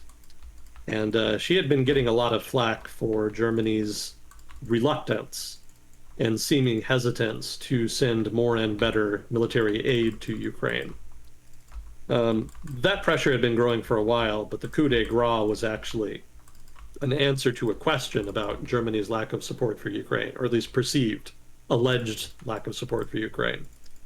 And in response to that question, she pointed out that Germany actually was sending several thousand helmets. And that was probably an honest answer on her part, but it came across as a little bit glib to a lot of people, especially people that are proactively pushing for Germany to supply more substantive aid to Ukraine than, say, helmets. We sent them Not to say, helmets. yeah. I mean, it's not that helmets are a bad thing to send. I'm sure the Ukrainian army could make use of them, but to kind of answer a question about whether Germany should be releasing Leopard 2s or not by pointing out they're sending helmets, it's a little bit flippant. So people were pretty upset about that, and that contributed to her eventual resignation. Hmm. But then that leads into, of course, the debate about the tanks. So this has been like the hot thing online among analysts over the past couple of weeks. Is Germany going to send Leopard 2 tanks to Ukraine? And if not, is it at least going to clear other countries that have bought Leopard 2s from Germany to send those Leopard 2s to Ukraine? Because just the way the contracts are written, they have to get permission from Germany. That's a part of export control regimes and whatnot. And then, of course, there's also a debate about why Germany is seemingly dragging its feet on aid to Ukraine. And there's been a lot of creative attempts to try to rationalize that and justify it historically, politically, economically, etc. It's a little bit mystifying to a lot of people. Some people just don't understand it. At times, it seems the German government itself doesn't seem to understand it. I don't get the impression that the prime minister is in regular communication with the defense minister on just what Germany's specific policy on foreign aid to Ukraine is supposed to be. They tend to issue contradicting statements sometimes, which is not ideal, obviously. So this has been the big debate. To kind of give you a little background, there had not been any countries that had sent Ukraine tanks specifically. And I don't think any have sent them any yet, as far as I know. I'm sure there are a lot of Eastern European countries that have tanks to share, but the big question has been whether or not Western countries will send relatively modern main battle tanks to Ukraine. There's some debate as to whether or not they actually need them. Tanks maybe not as important at this point as, say, things like long-range munitions reconnaissance, drones, stuff like that. More modern war, more cutting edge modern warfare type stuff. But tanks do have a valuable role, in the conflict, even if it's not as decisive a role as it might have been in previous conflicts in earlier eras. Now, the UK did announce that they're going to send Ukraine Challenger 2s. The Challenger 2 is their main battle tank. So that was the first time that a Western country had announced that they would send manned battle tanks. So that was a big deal. And that really kind of opened the door a little bit to other countries to seriously consider it. So Poland, for its part, is a buyer of Leopard 2 tanks. And they have quite a few in their inventory. And they're pushing pretty hard to get permission from Germany to send them on to Ukraine. Thus far, Germany has not assented to that. And that's led to some tension in the diplomatic relationship. No surprise, diplomatic tension between Poland and Germany. But this is the newest and greatest iteration they're in. So, soak it in. It remains to be seen just what the Germans are going to do on that point, but I'll get to that in a minute. I also wanted to point out that France announced, I think in the past 2 days, that they were seriously considering sending Leclerc tanks, which again is their main battle tank. So there does seem to be a trend now of not just sending armored vehicles. I think we talked last time about how Ukraine is getting M2 Bradleys, Marder infantry vehicles, and other sorts of infantry fighting vehicles and troop transports of one sort or another. So that was sort of the big trend at the beginning of the year. But now recently, there's been a lot more momentum for tanks. But Leopard 2s are one of the most common main battle tanks in Europe. So there's a lot more of those readily available than others. The United States, for its part, has not offered yet or suggested that it would offer to send M1 Abrams main battle tanks. From what I've read, there's a better technical justification for the United States refraining from sharing them, that being that the M1 is a very fuel-hungry vehicle and is very maintenance-heavy, which can be quite a load for a country that doesn't have as many resources, say, as the United States does. So it may just be logistically beyond the Ukrainians to really operate and use them fully. But I've also read counter arguments that it's not that bad. It could be done from what the counter argument people say. So maybe there's something to that, maybe not. But regardless, for now, the United States is averring on sending the M1. And the Germans, for their part, have cited that as one of the justifications for being hesitant about sending the Leopard. They want to engage in what they consider burden sharing. Burden sharing referring to the burden of the potential risk of nuclear escalation by Moscow. There's some truth to that, but it also kind of feels a little bit like a cop-out because, I mean, just in general, look at all the things the West has done to escalate involvement over the past 6 months. Yeah, tanks will definitely be a step up, but I don't know that the Russians will respond any more harshly for sharing tanks to Ukraine than they have much else that's happened since the war began. And that's the M1 Abrams tank. Yes, sir. M1 Abrams. Named after former Chief of the Army Staff Crichton Abrams, I think his name was. He was a pretty well-respected figure in the Army back in the, I want to say, 60s and 70s, which is why he got his name on a tank. I don't know why I shared random M1 trivia, but there you go. Got some pictures of the M1 Abrams. Yeah, it's a pretty good tank. Although I've heard some critics kind of make fun of it by suggesting it's more of a tank destroyer than a tank. There's some truth to that as well. Yeah, it's actually got a jet engine in it. That's awesome. Yeah, it's very powerful. Yeah, it can really scoot. It's got good speed, good power. It can clear inclines very well. Like all this kind of stuff you want out of a tank. I'm not a tank guy per se, so I can't entirely review all of the advantages of the M1, but in general, my impression is very positive from what I remember reading about it. Yeah. Again, the chat's saying it's awesome. It's just a gas guzzler, 2 gallons to the mile. Oof. Well, that's the downside of putting a jet engine in the tank, right? It's not fuel efficient. The trade-off is that you get a whole lot more power, but in exchange, you don't get nearly as much range. And the supply chain is a bitch. It's definitely going to be very complicated. The United States has the resources to do it, but it's definitely resource intensive and maybe not within the realm of possibility for countries that are not as well resourced.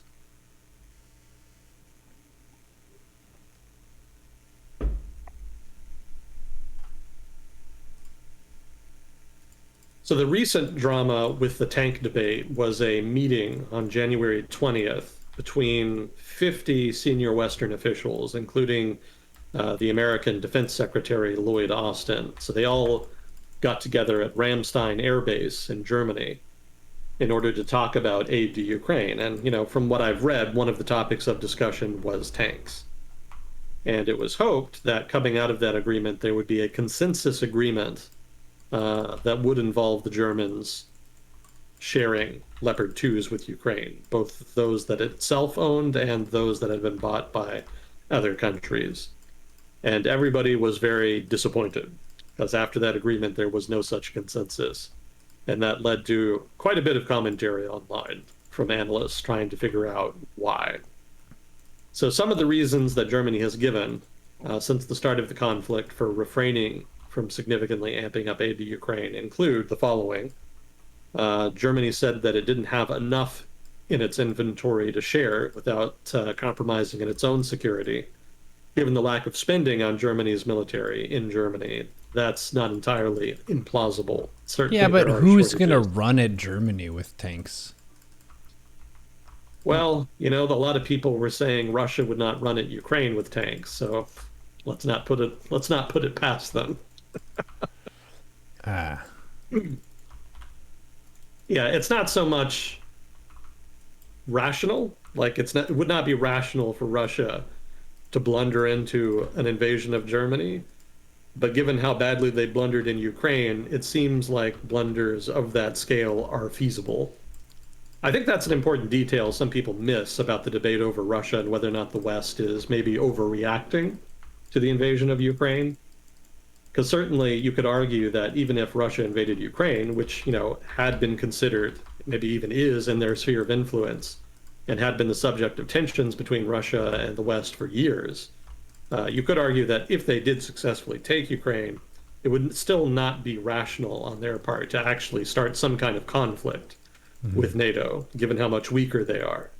There is some truth to that.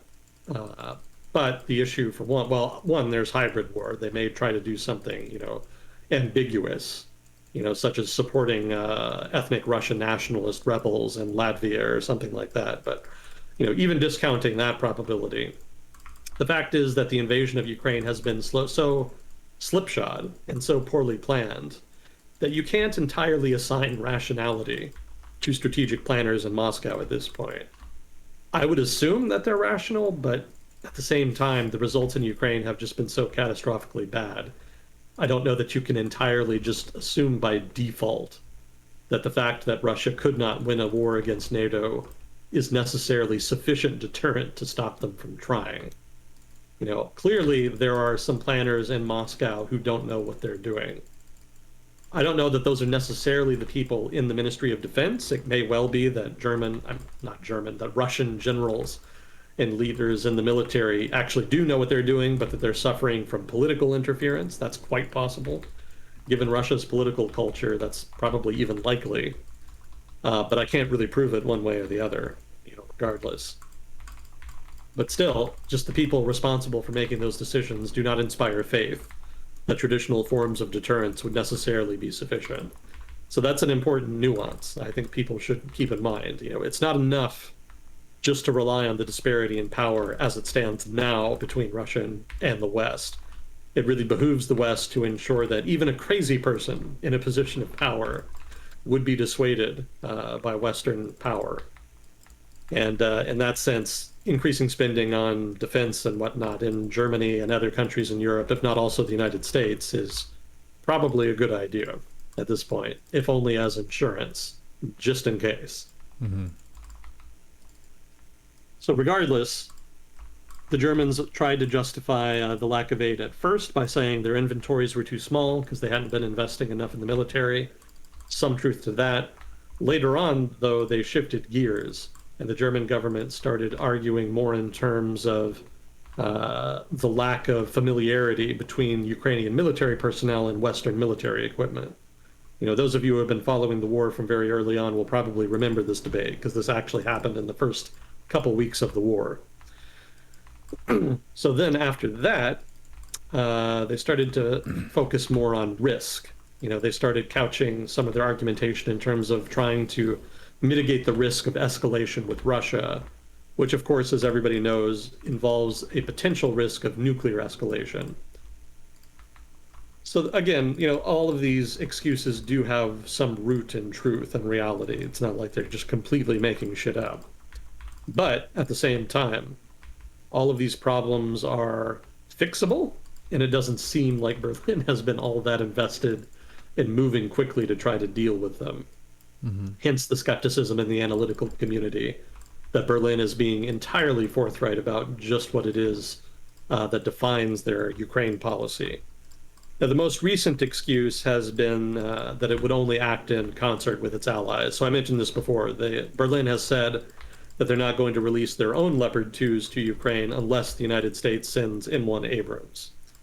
And at least one critic on Twitter that I read, an analyst, not just like some random crank, some guy at an institute, a think tank, he's suggested that perhaps the Germans were banking on the fact that the United States did not want to share the M1 because of the aforementioned logistical difficulties, and that by conditioning export of Leopard 2s to Ukraine on the sharing of M1s, they were de facto saying that they didn't want to share Leopard 2s because they didn't expect the United States to actually move forward on sharing the M1.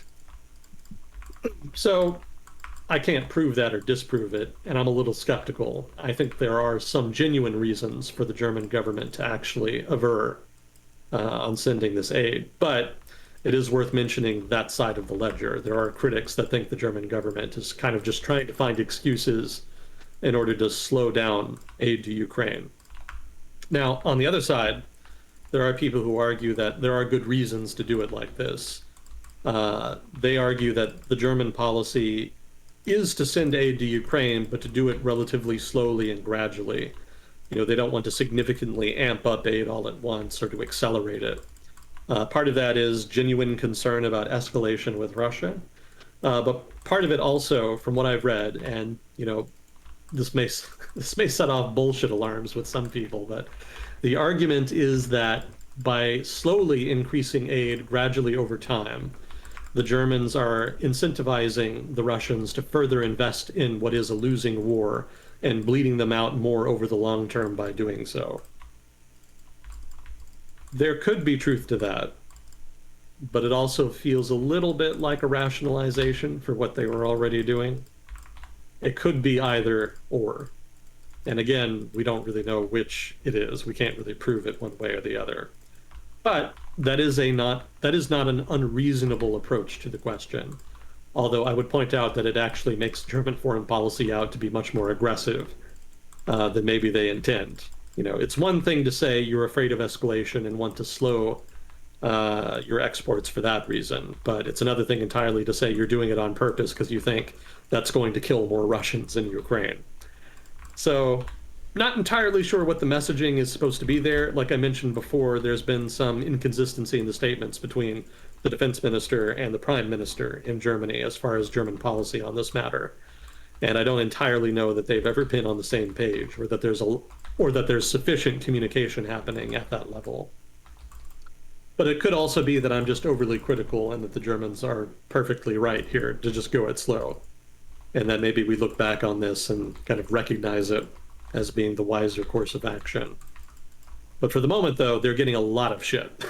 Lots of people are complaining about it. Not so much in other governments. There has been some mild criticism from diplomats from, say, the United States or Britain or what have you, but it's been very mild.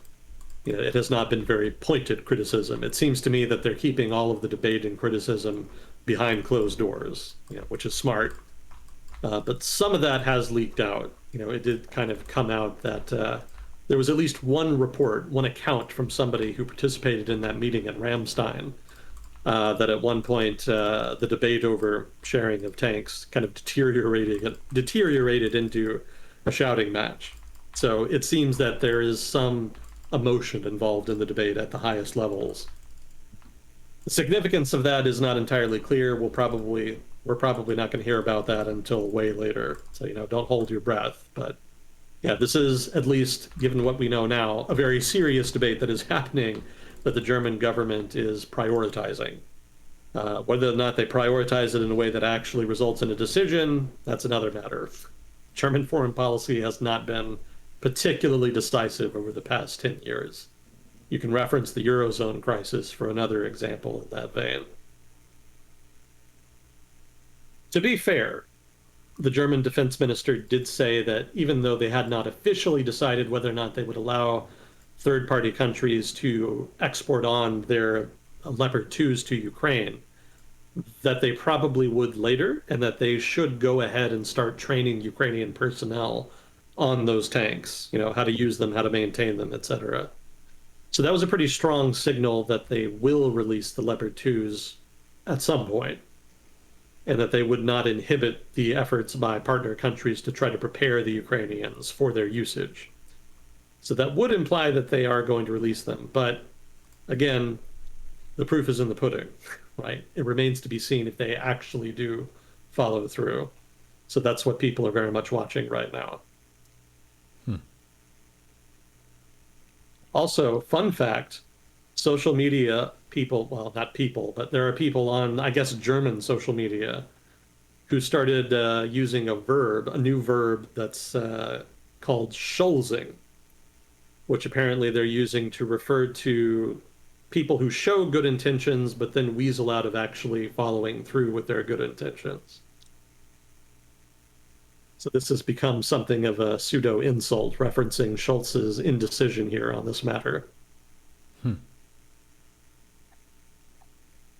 I would point out that not everybody in Germany is gung ho about supporting Ukraine. There are definitely factions within German politics that are much more critical and risk averse. But for the moment, the pro Ukrainian crowd in German politics seems to be ascendant. They're polling much better there. That is to say, relatively more people polled on support for Ukraine reports being supporting more effort by the German government to send more aid. So that seems to be a positive trend there, broadly speaking. Not uniform everywhere, but in general, it seems a majority are very much for supporting Ukraine. Chat says, isn't trying to get more defense spending out of European countries like trying to squeeze blood out of a stone? I would say not really, in the sense that they can spend stuff on whatever they want. Spending is a lot more fluid than the composition of a stone. So I don't think the analogy is the best for that one. I would agree that a lot of European countries have been trying to have a pretty minimalist military for a while now. So scaling up is something that could be a pretty big ask, just because the people feel like, okay, we're pretty chill with our neighbors. We don't see a reason to invest in more tanks and more guns because we're not shooting stuff. But if Ukraine got rolled into all of a sudden when people didn't think that was going to happen, then now they do have a threat on the table, which they didn't have in the past. How long has it been since there was a direct invasion of a European country?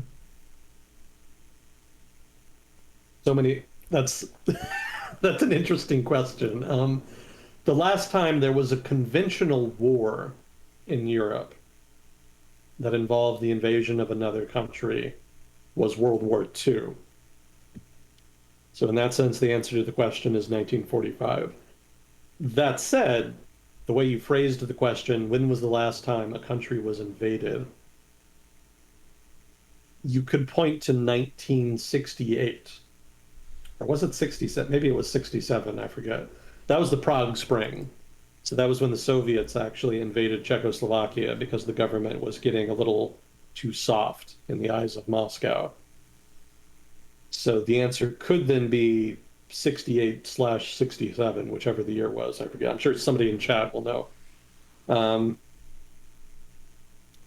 If you're talking just general war, but not necessarily the crossing of international borders, the breakup of Yugoslavia would qualify. So in that sense, early 90s. So yeah, there's different answers to the question depending, basically. Mm-hmm. But it's been a long time. Your point is well taken. It's been a considerable period of time since there was a war like this in Europe. Hmm.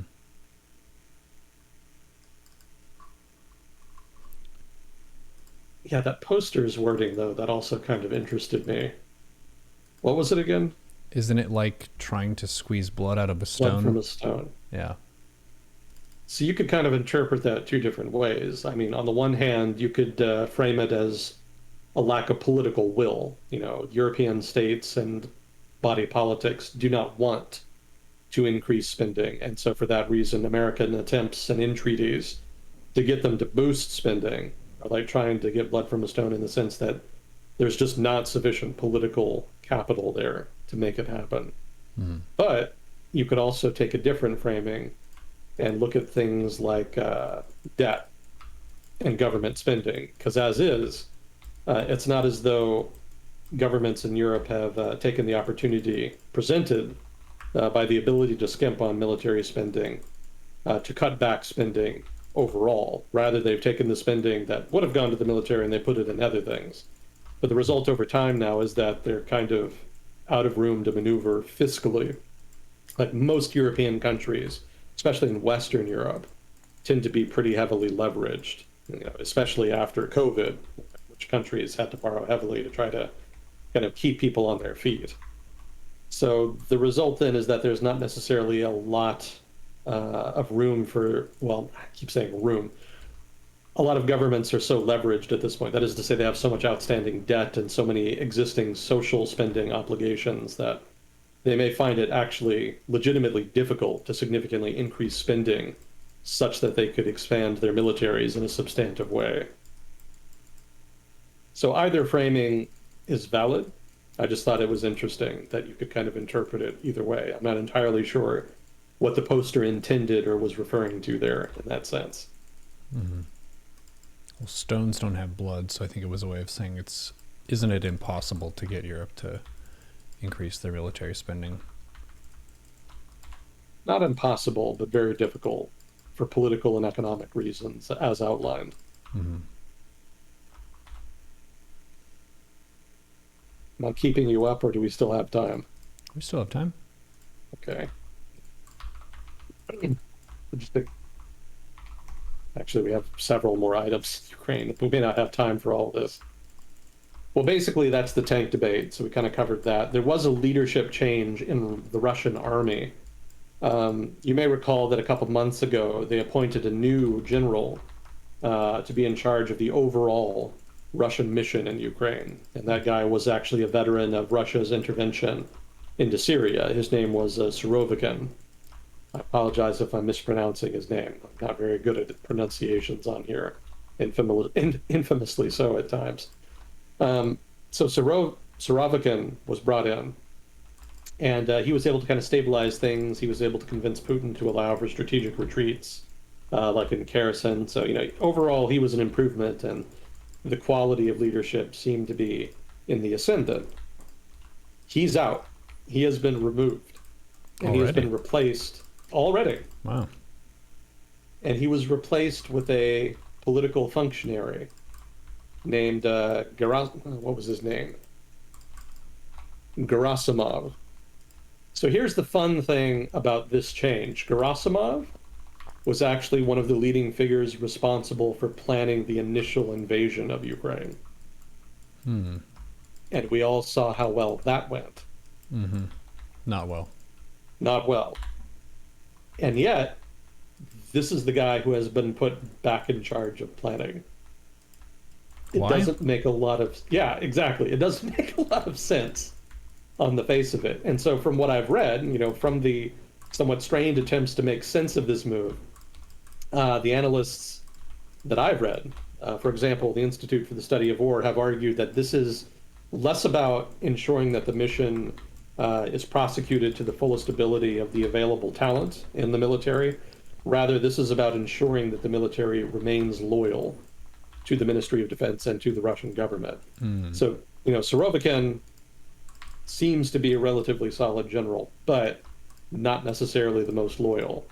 Gerasimov, in contrast, is a crony. Like he's not there because he's competent. He's there because he's loyal. Mm. And it seems the government is placing much more value on loyalty than competence. Hence this reassignment. Also, it was hinted by one analyst that this may be possibly another manifestation of intra-elite conflict.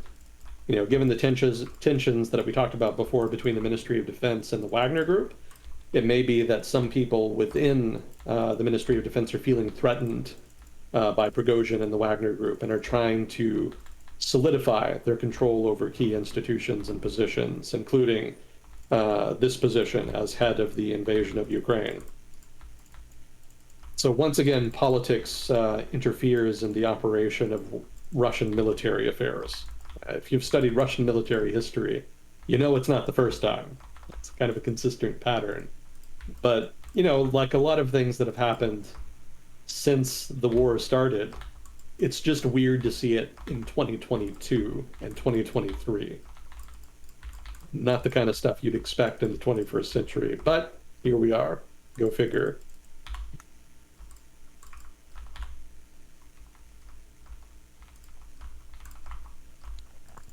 We live in interesting times. Fortunately so. Let's see, some other firings. That's not as worth mentioning now, so I'm going to skip that. Skip the retrospective stuff. Okay, so diplomacy. So some of this is interesting. There was a big kerfuffle in Serbia over the past couple weeks because Wagner Group started recruiting there. And a lot of people were a little upset about that. I don't think Serbians are so upset about it that they're going to kind of shift alignment here, because in general, Serbs are more sympathetic to Russia than they are to the West, significantly so. That's not just a cultural thing, owing to some of their common cultural characteristics. It also has to do with, the NATO bombings. Mm-hmm. That was a big deal. Lots of people were traumatized by that. And so there's a lot of bad blood there between a lot of Serbians and NATO, just a lot of mistrust. But that said, the Wagner Group recruiting effort did antagonize a lot of people in Serbia who, while sympathetic to Russia, do not want to be drawn into the conflict and are very skeptical about attempts by either their own government or other entities outside of Serbia to try to push them one way or the other. So again, I don't think this is necessarily all that significant. I don't think they're going to break with Russia or anything like that. But it does kind of illustrate that Serbia's position on the conflict in Ukraine is not as one-sidedly pro-Russian as you might think. They actually have some nuance in their foreign policy as far as how they're trying to balance relations with Russia and the European Union. They very much still want to join the European Union and get access to the single market. But at the same time, there is still an effort to kind of cling to attachments to Russia. I think that requires not inconsiderable cognitive dissonance. I don't think that's going to work over the long term. It really doesn't look like the European Union and Russia are on the same path right now. So it kind of seems like sooner or later, Belgrade is going to have to kind of pick one over the other. But for now, they're in a position where they can kind of continue to play off both. So we'll see what trends, we'll see where trends take them in the future. But for now, they're a little bit mad at Russia, at least for the moment.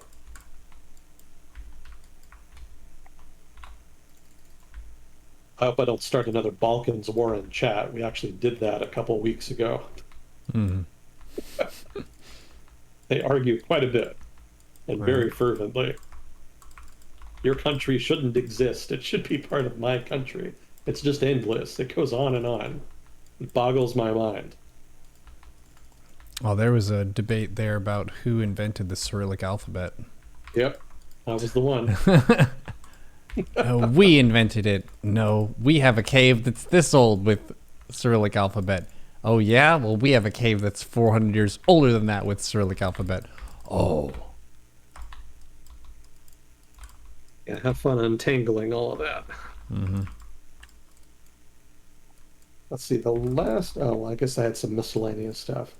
Well, the other diplomatic note I wanted to make here regarded Bulgaria. There was an article released recently think it was in the New Yorker or something. I don't remember. But the article talked about new information that Bulgaria had been supporting Ukraine in its war from very early on, which was a little surprising because Bulgaria, for one, had been very dependent on imports of Russian natural gas, which would imply a lot of Russian leverage. And then also, a lot of people in Bulgaria, not necessarily dissimilar to Serbia, actually do hold sympathies for Russia. There's even more cultural similarities between Russians and Bulgarians than there are between Russians and Serbians. But also, it's worth mentioning that people in Bulgaria were very critical of the prospect of supporting Ukraine in the war. They were much more risk averse and wanted to stay out and minimize involvement. But the government was actually led by a guy, I don't have his name either, but he was president at the time, and he was much more gung ho about supporting Ukraine, much more so than his constituents were. So the result is that he secretly sent supplies to Ukraine in the early weeks of the war.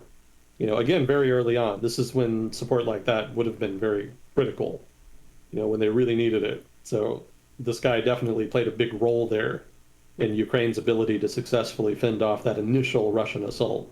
Mm-hmm. Now, what he sent were two things mainly: one, ammunition, and then two, diesel fuel.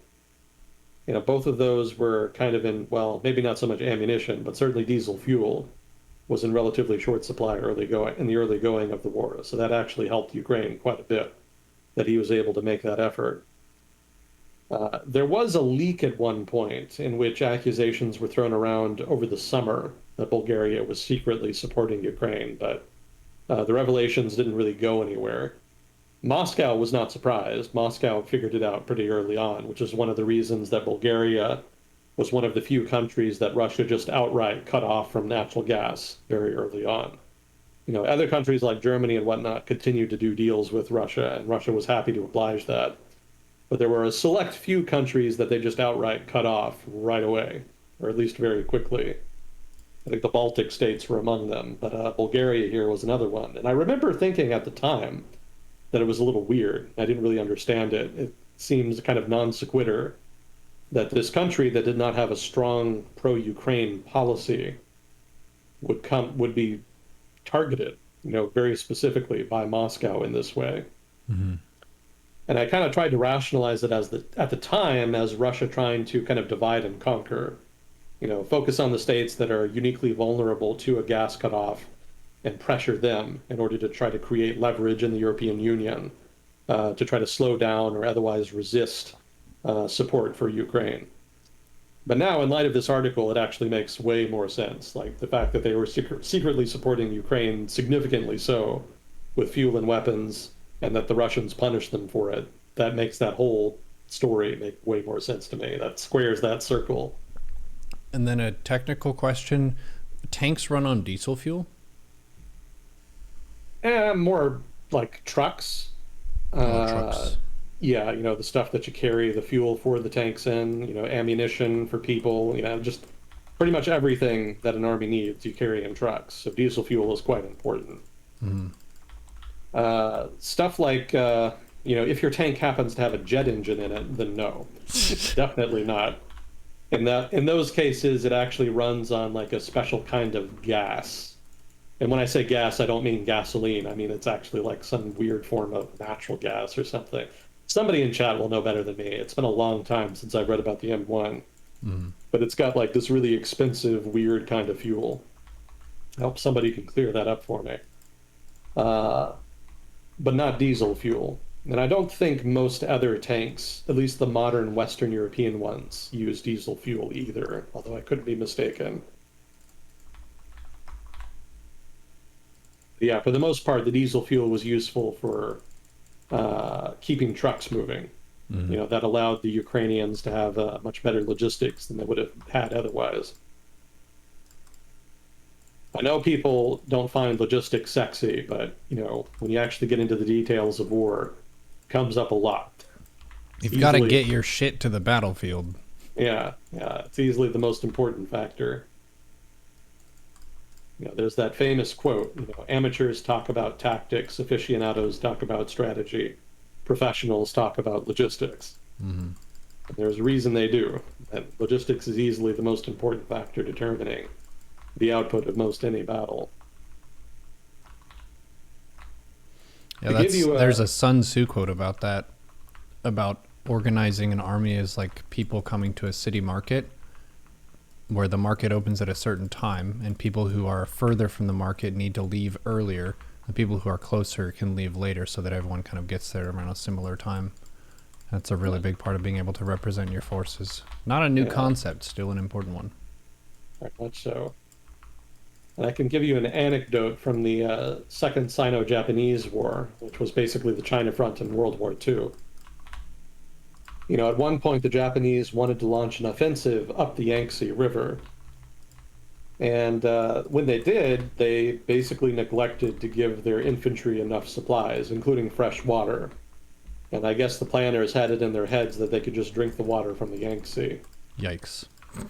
Yeah, very poor choice. That's So what gross happened? water.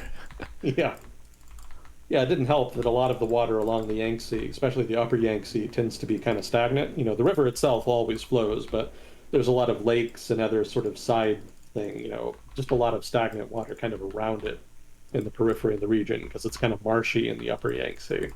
So that water in particular was pretty dangerous. So the result is that the offensive ended up largely failing because almost all of the infantry came down with dysentery or other varieties of disease. So Yikes. again, logistics important. Good luck winning a battle with people who are shitting their guts out. That doesn't really work. Yeah.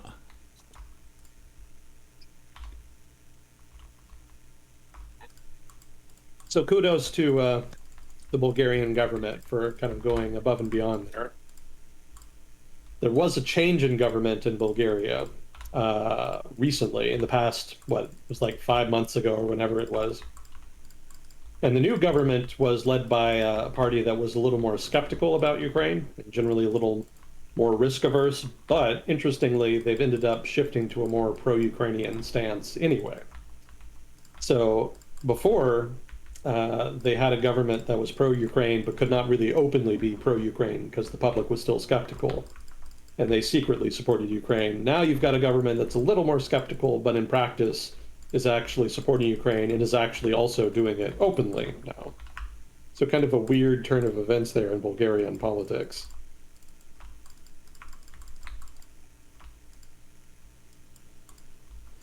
And just a final note on Ukraine here, there was a helicopter crash in Kiev in which 3 high-level officials were killed. That included the Interior Minister Denis Manas. I don't think I can even try.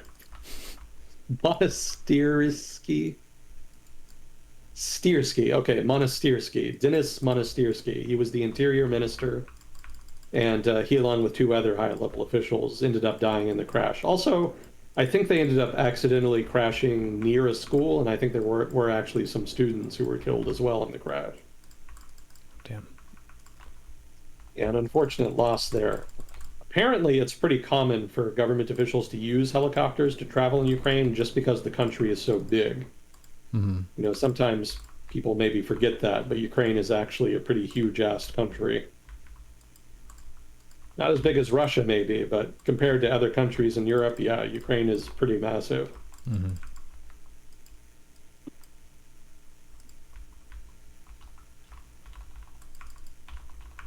And let's see. How are we doing? Pretty good. 10 minutes. 10 minutes? Okay.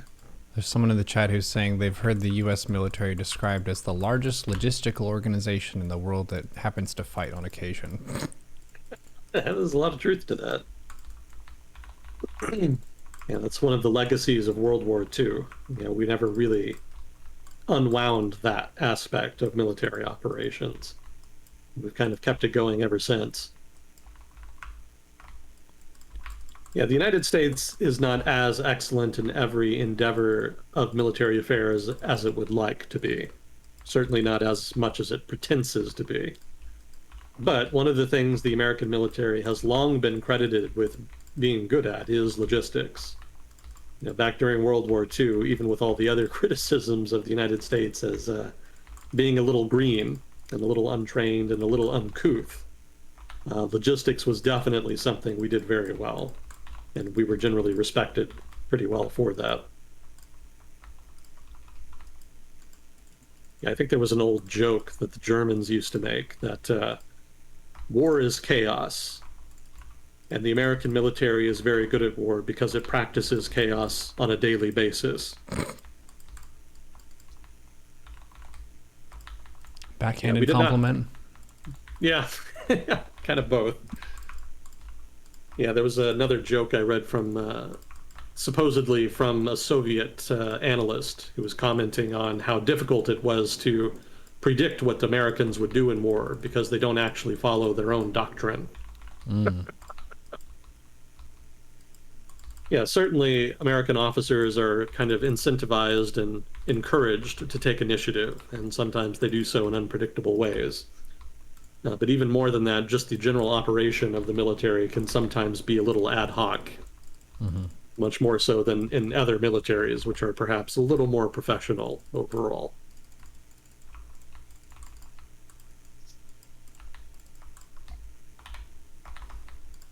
Well, let's see, what else did I have here?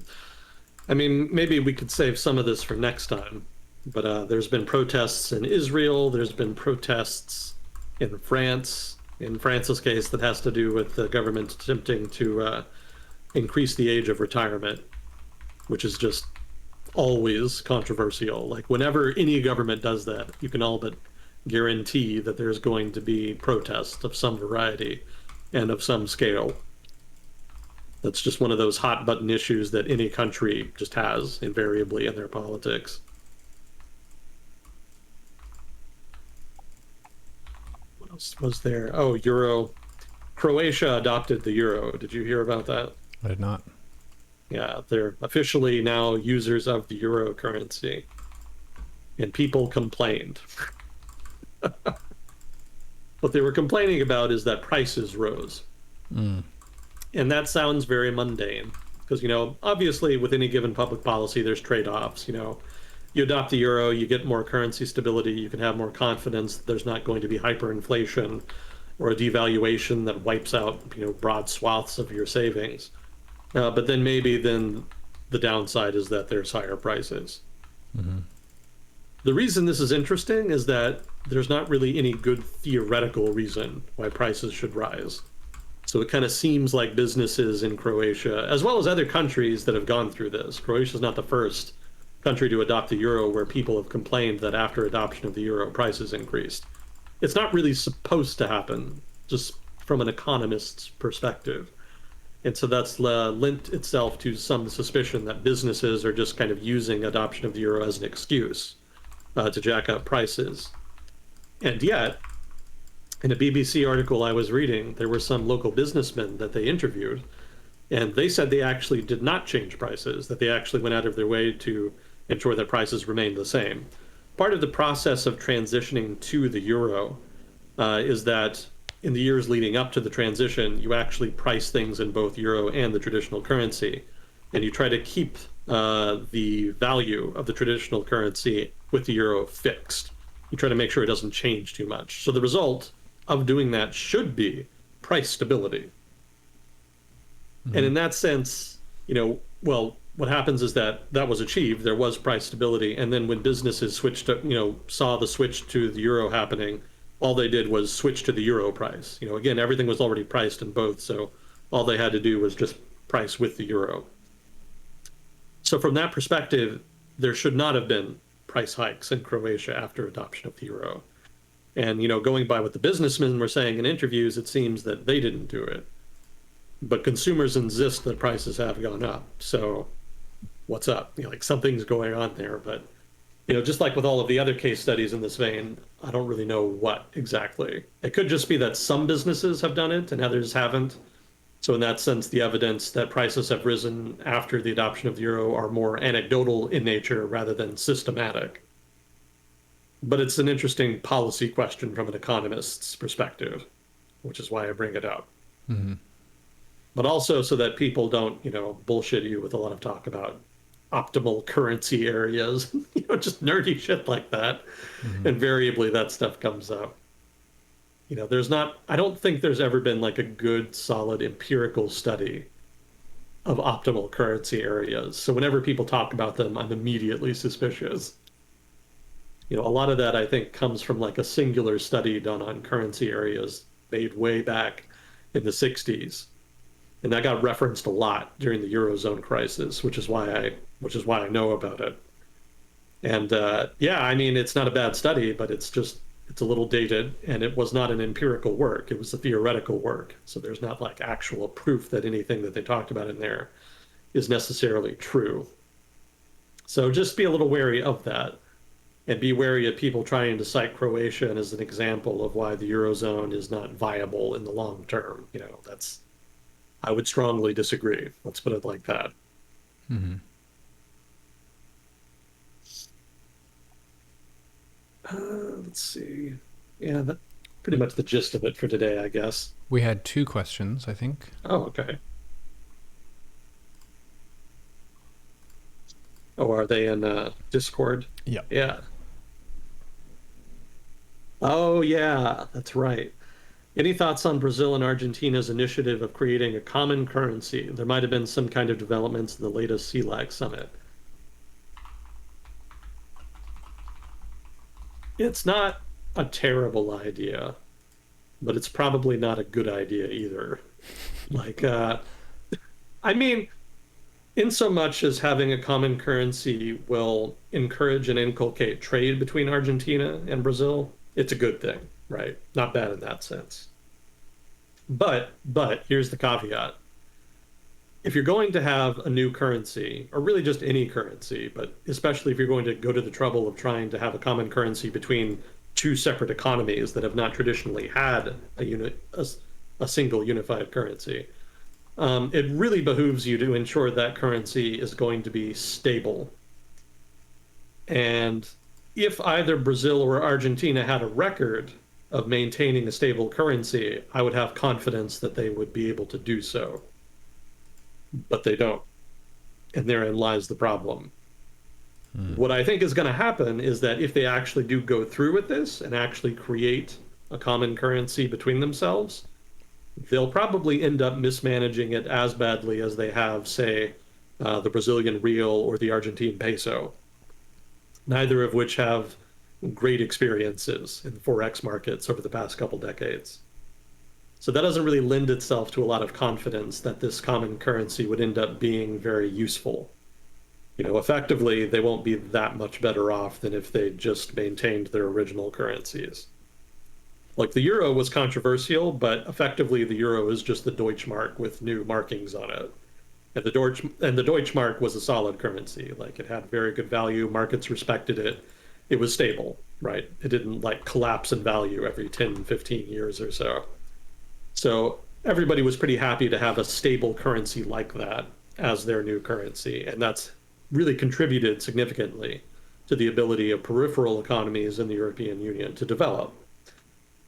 But I don't think Latin America really has an equivalent to that.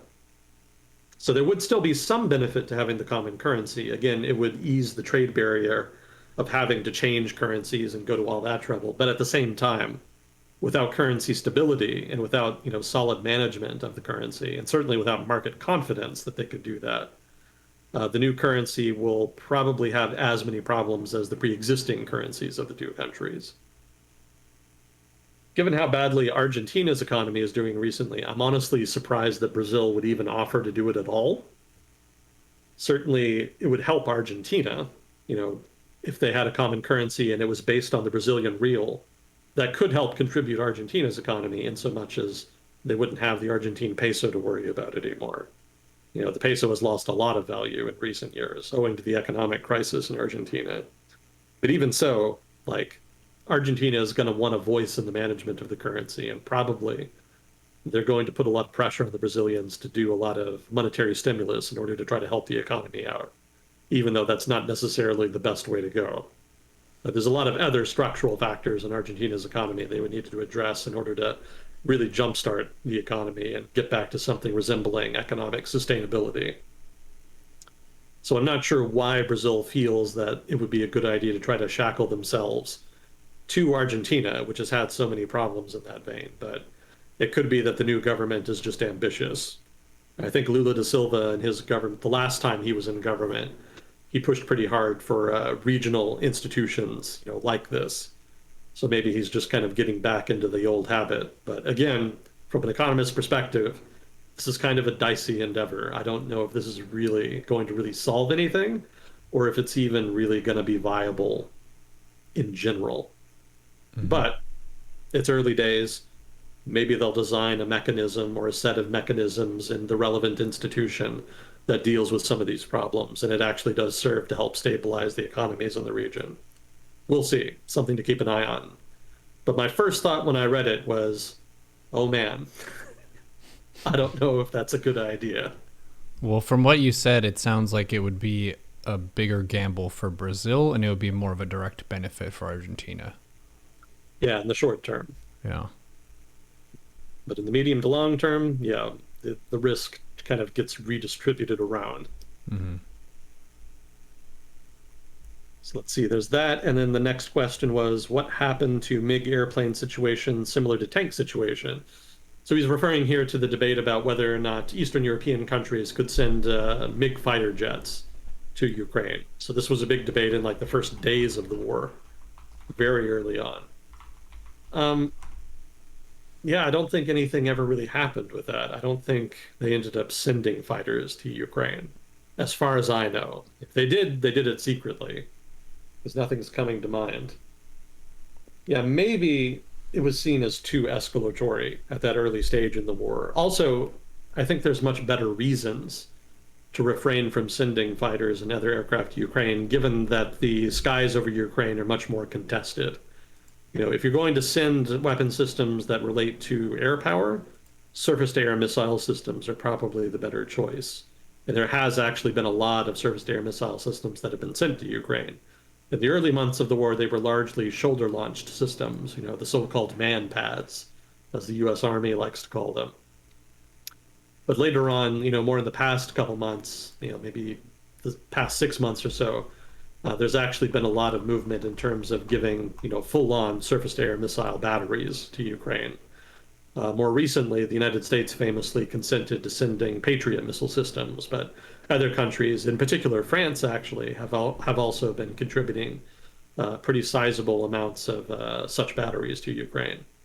So that, again, given how contested the skies are, given how dangerous it is to fly an aircraft over Ukraine right now, surface-to-air missile systems are probably the better investment just to ensure that Ukraine can defend its airspace, not only against Russian aircraft, but also against cruise missiles and drones and other such munitions.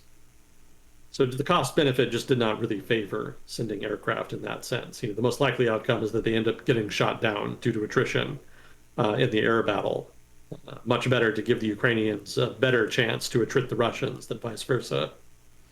Yeah, because Ukraine has defender's advantage by Yeah, virtue of just exactly. being there. So if you have static defense when you're the defender, that's good because they're not looking for tools that are then going to be able to go and attack Russia. They basically just want to keep their borders as they were.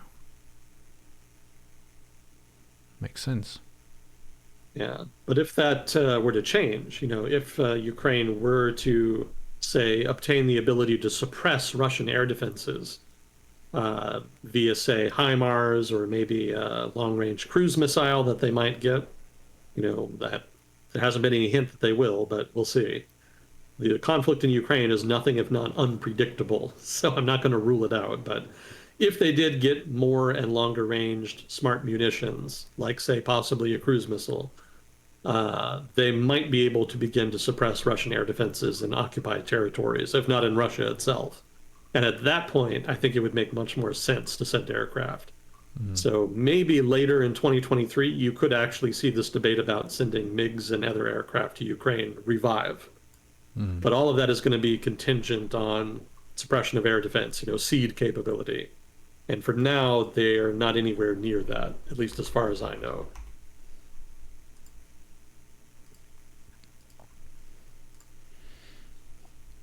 Well, cool. Let's see, did we have any interesting flags today? Can take a look at them. Got a couple of Russians. I'm always surprised to see Russians still listen to this. I've Thank you for your heard patience. I've actually heard that a lot of them find it super interesting because a lot of this kind of media is not as easy to find, and it's also fun for them to see what other people are saying about it. Because if we're saying very different stuff than what their normal news are, then that's like pretty dank and interesting. Fair point. Yeah. I would think you could still get dissident ideas and criticisms online. I don't think the Russian government has cracked down all that much on, say, blogs, social media, stuff like that. Or maybe Mm-hmm. I'm wrong. Maybe they have, but I would have inferred that they would be able to continue to do so. Mm. If nothing else, you can get like a VPN or something if Mm-hmm. you're really paranoid. That's what people in China do, or at least try to do. And what one Norway, Netherlands, one Argentina. Well, I know who the Argentine is.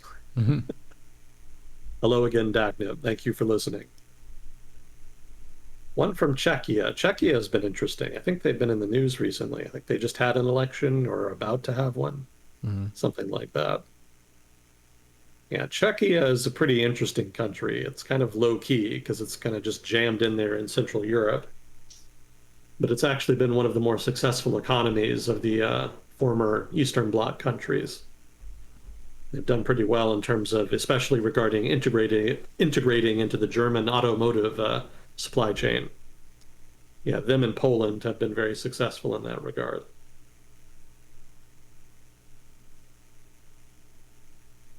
Any? Any comments on Norway?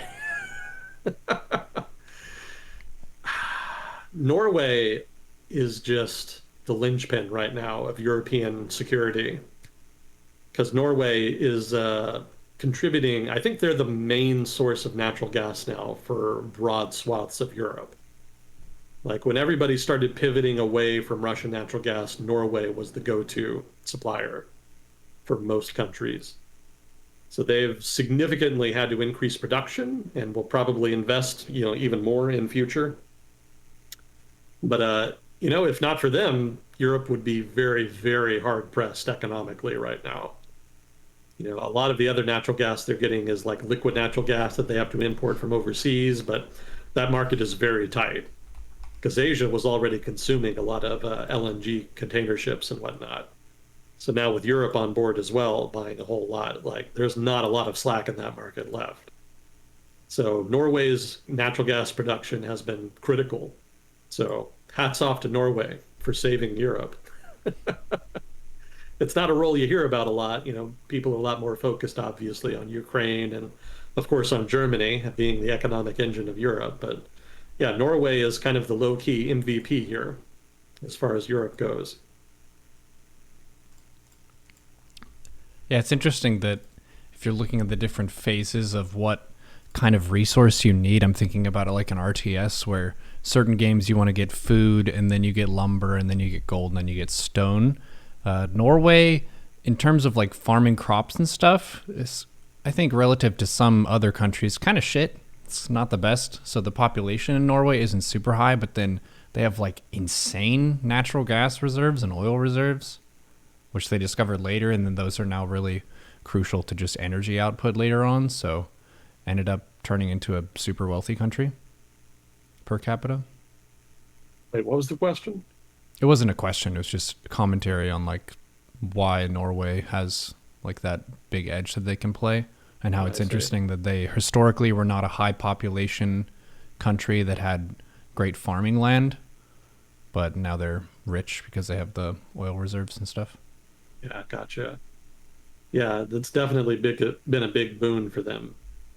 They're kind of able to play the role of Alaska in a lot of ways. They just have so many natural resources, but so few people that the royalties from the energy sales have been able to kind of allow the economy to develop almost in the same vein as a Middle Eastern country. Mm-hmm. Just have a lot of energy resources that gives a lot of money for education. And Norway has also been able to develop a massive sovereign wealth fund, which allows them to throw their weight around a little bit in investment circles, which are pretty important in the grand scheme of things. Mm-hmm. Yeah, it's just a weirdly lucky little Scandinavian country up there that kind of just does its own thing. Mm-hmm. As kind of a addendum to that, I did actually see a short documentary on YouTube about the debate in Norway about climate change and how it ties into the extraction of natural resources, because obviously oil and gas are like the major industries in Norway.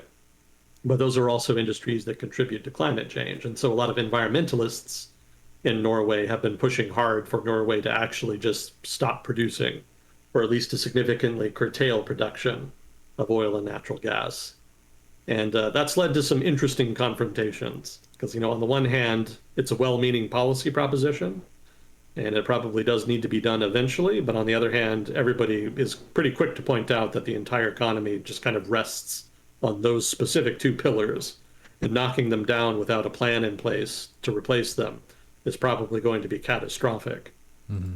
So there's some pretty heated debates, at least the ones I saw in the documentary anyway, were about what direction to take in terms of climate change and environmentalism.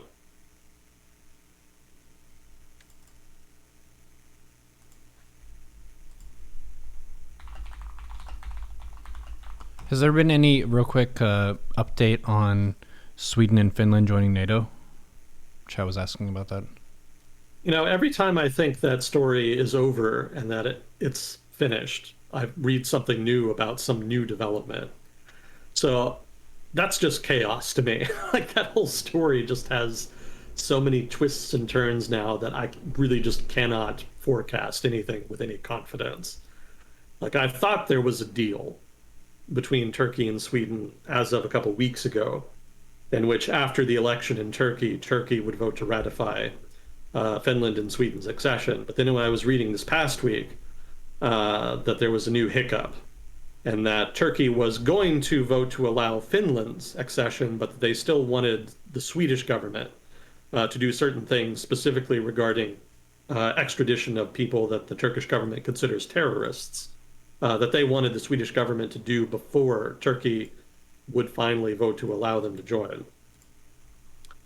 So the Swedish government said it needed 6 months to do that, which would conveniently, place it after the Turkish election.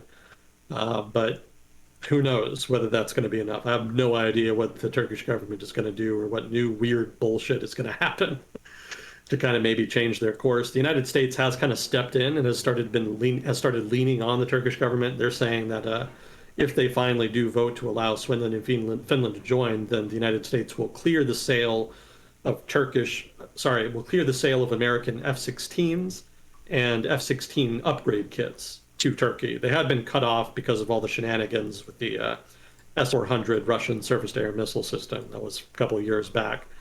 But now it looks like the United States will finally remove those restrictions, which would be a nice reward for Turkey. But they do have to deliver first. So it remains to be seen whether or not that incentive package is going to be enough to tempt the Turks out of being obstinate about Sweden and Finland. We'll see. If you let them in, we'll give you some dank ass planes. Well, how many planes? Yeah, the Turkish Air Force does want them. They also want back into the F-35 program, but I suspect the United States is going to continue holding out on that in exchange for something even bigger. That's especially sensitive for the Turks because they actually participated in the development program. They helped pay for it when it was still in research and development and later on in the production phase. Mm. So they kind of expected that they had earned their right to buy and operate the planes, only for the United States to kind of come along and say, nope, fuck you. No F-35s. That's a particular source of tension there, and that also had to do with the S-400 drama. Mm-hmm. They may yet end up with them, but they're going to have to pay for it. Oh, random question. I can't remember if we talked about this. Did you see the new Top Gun movie? Yeah, I still haven't seen it. I'm behind on my movies.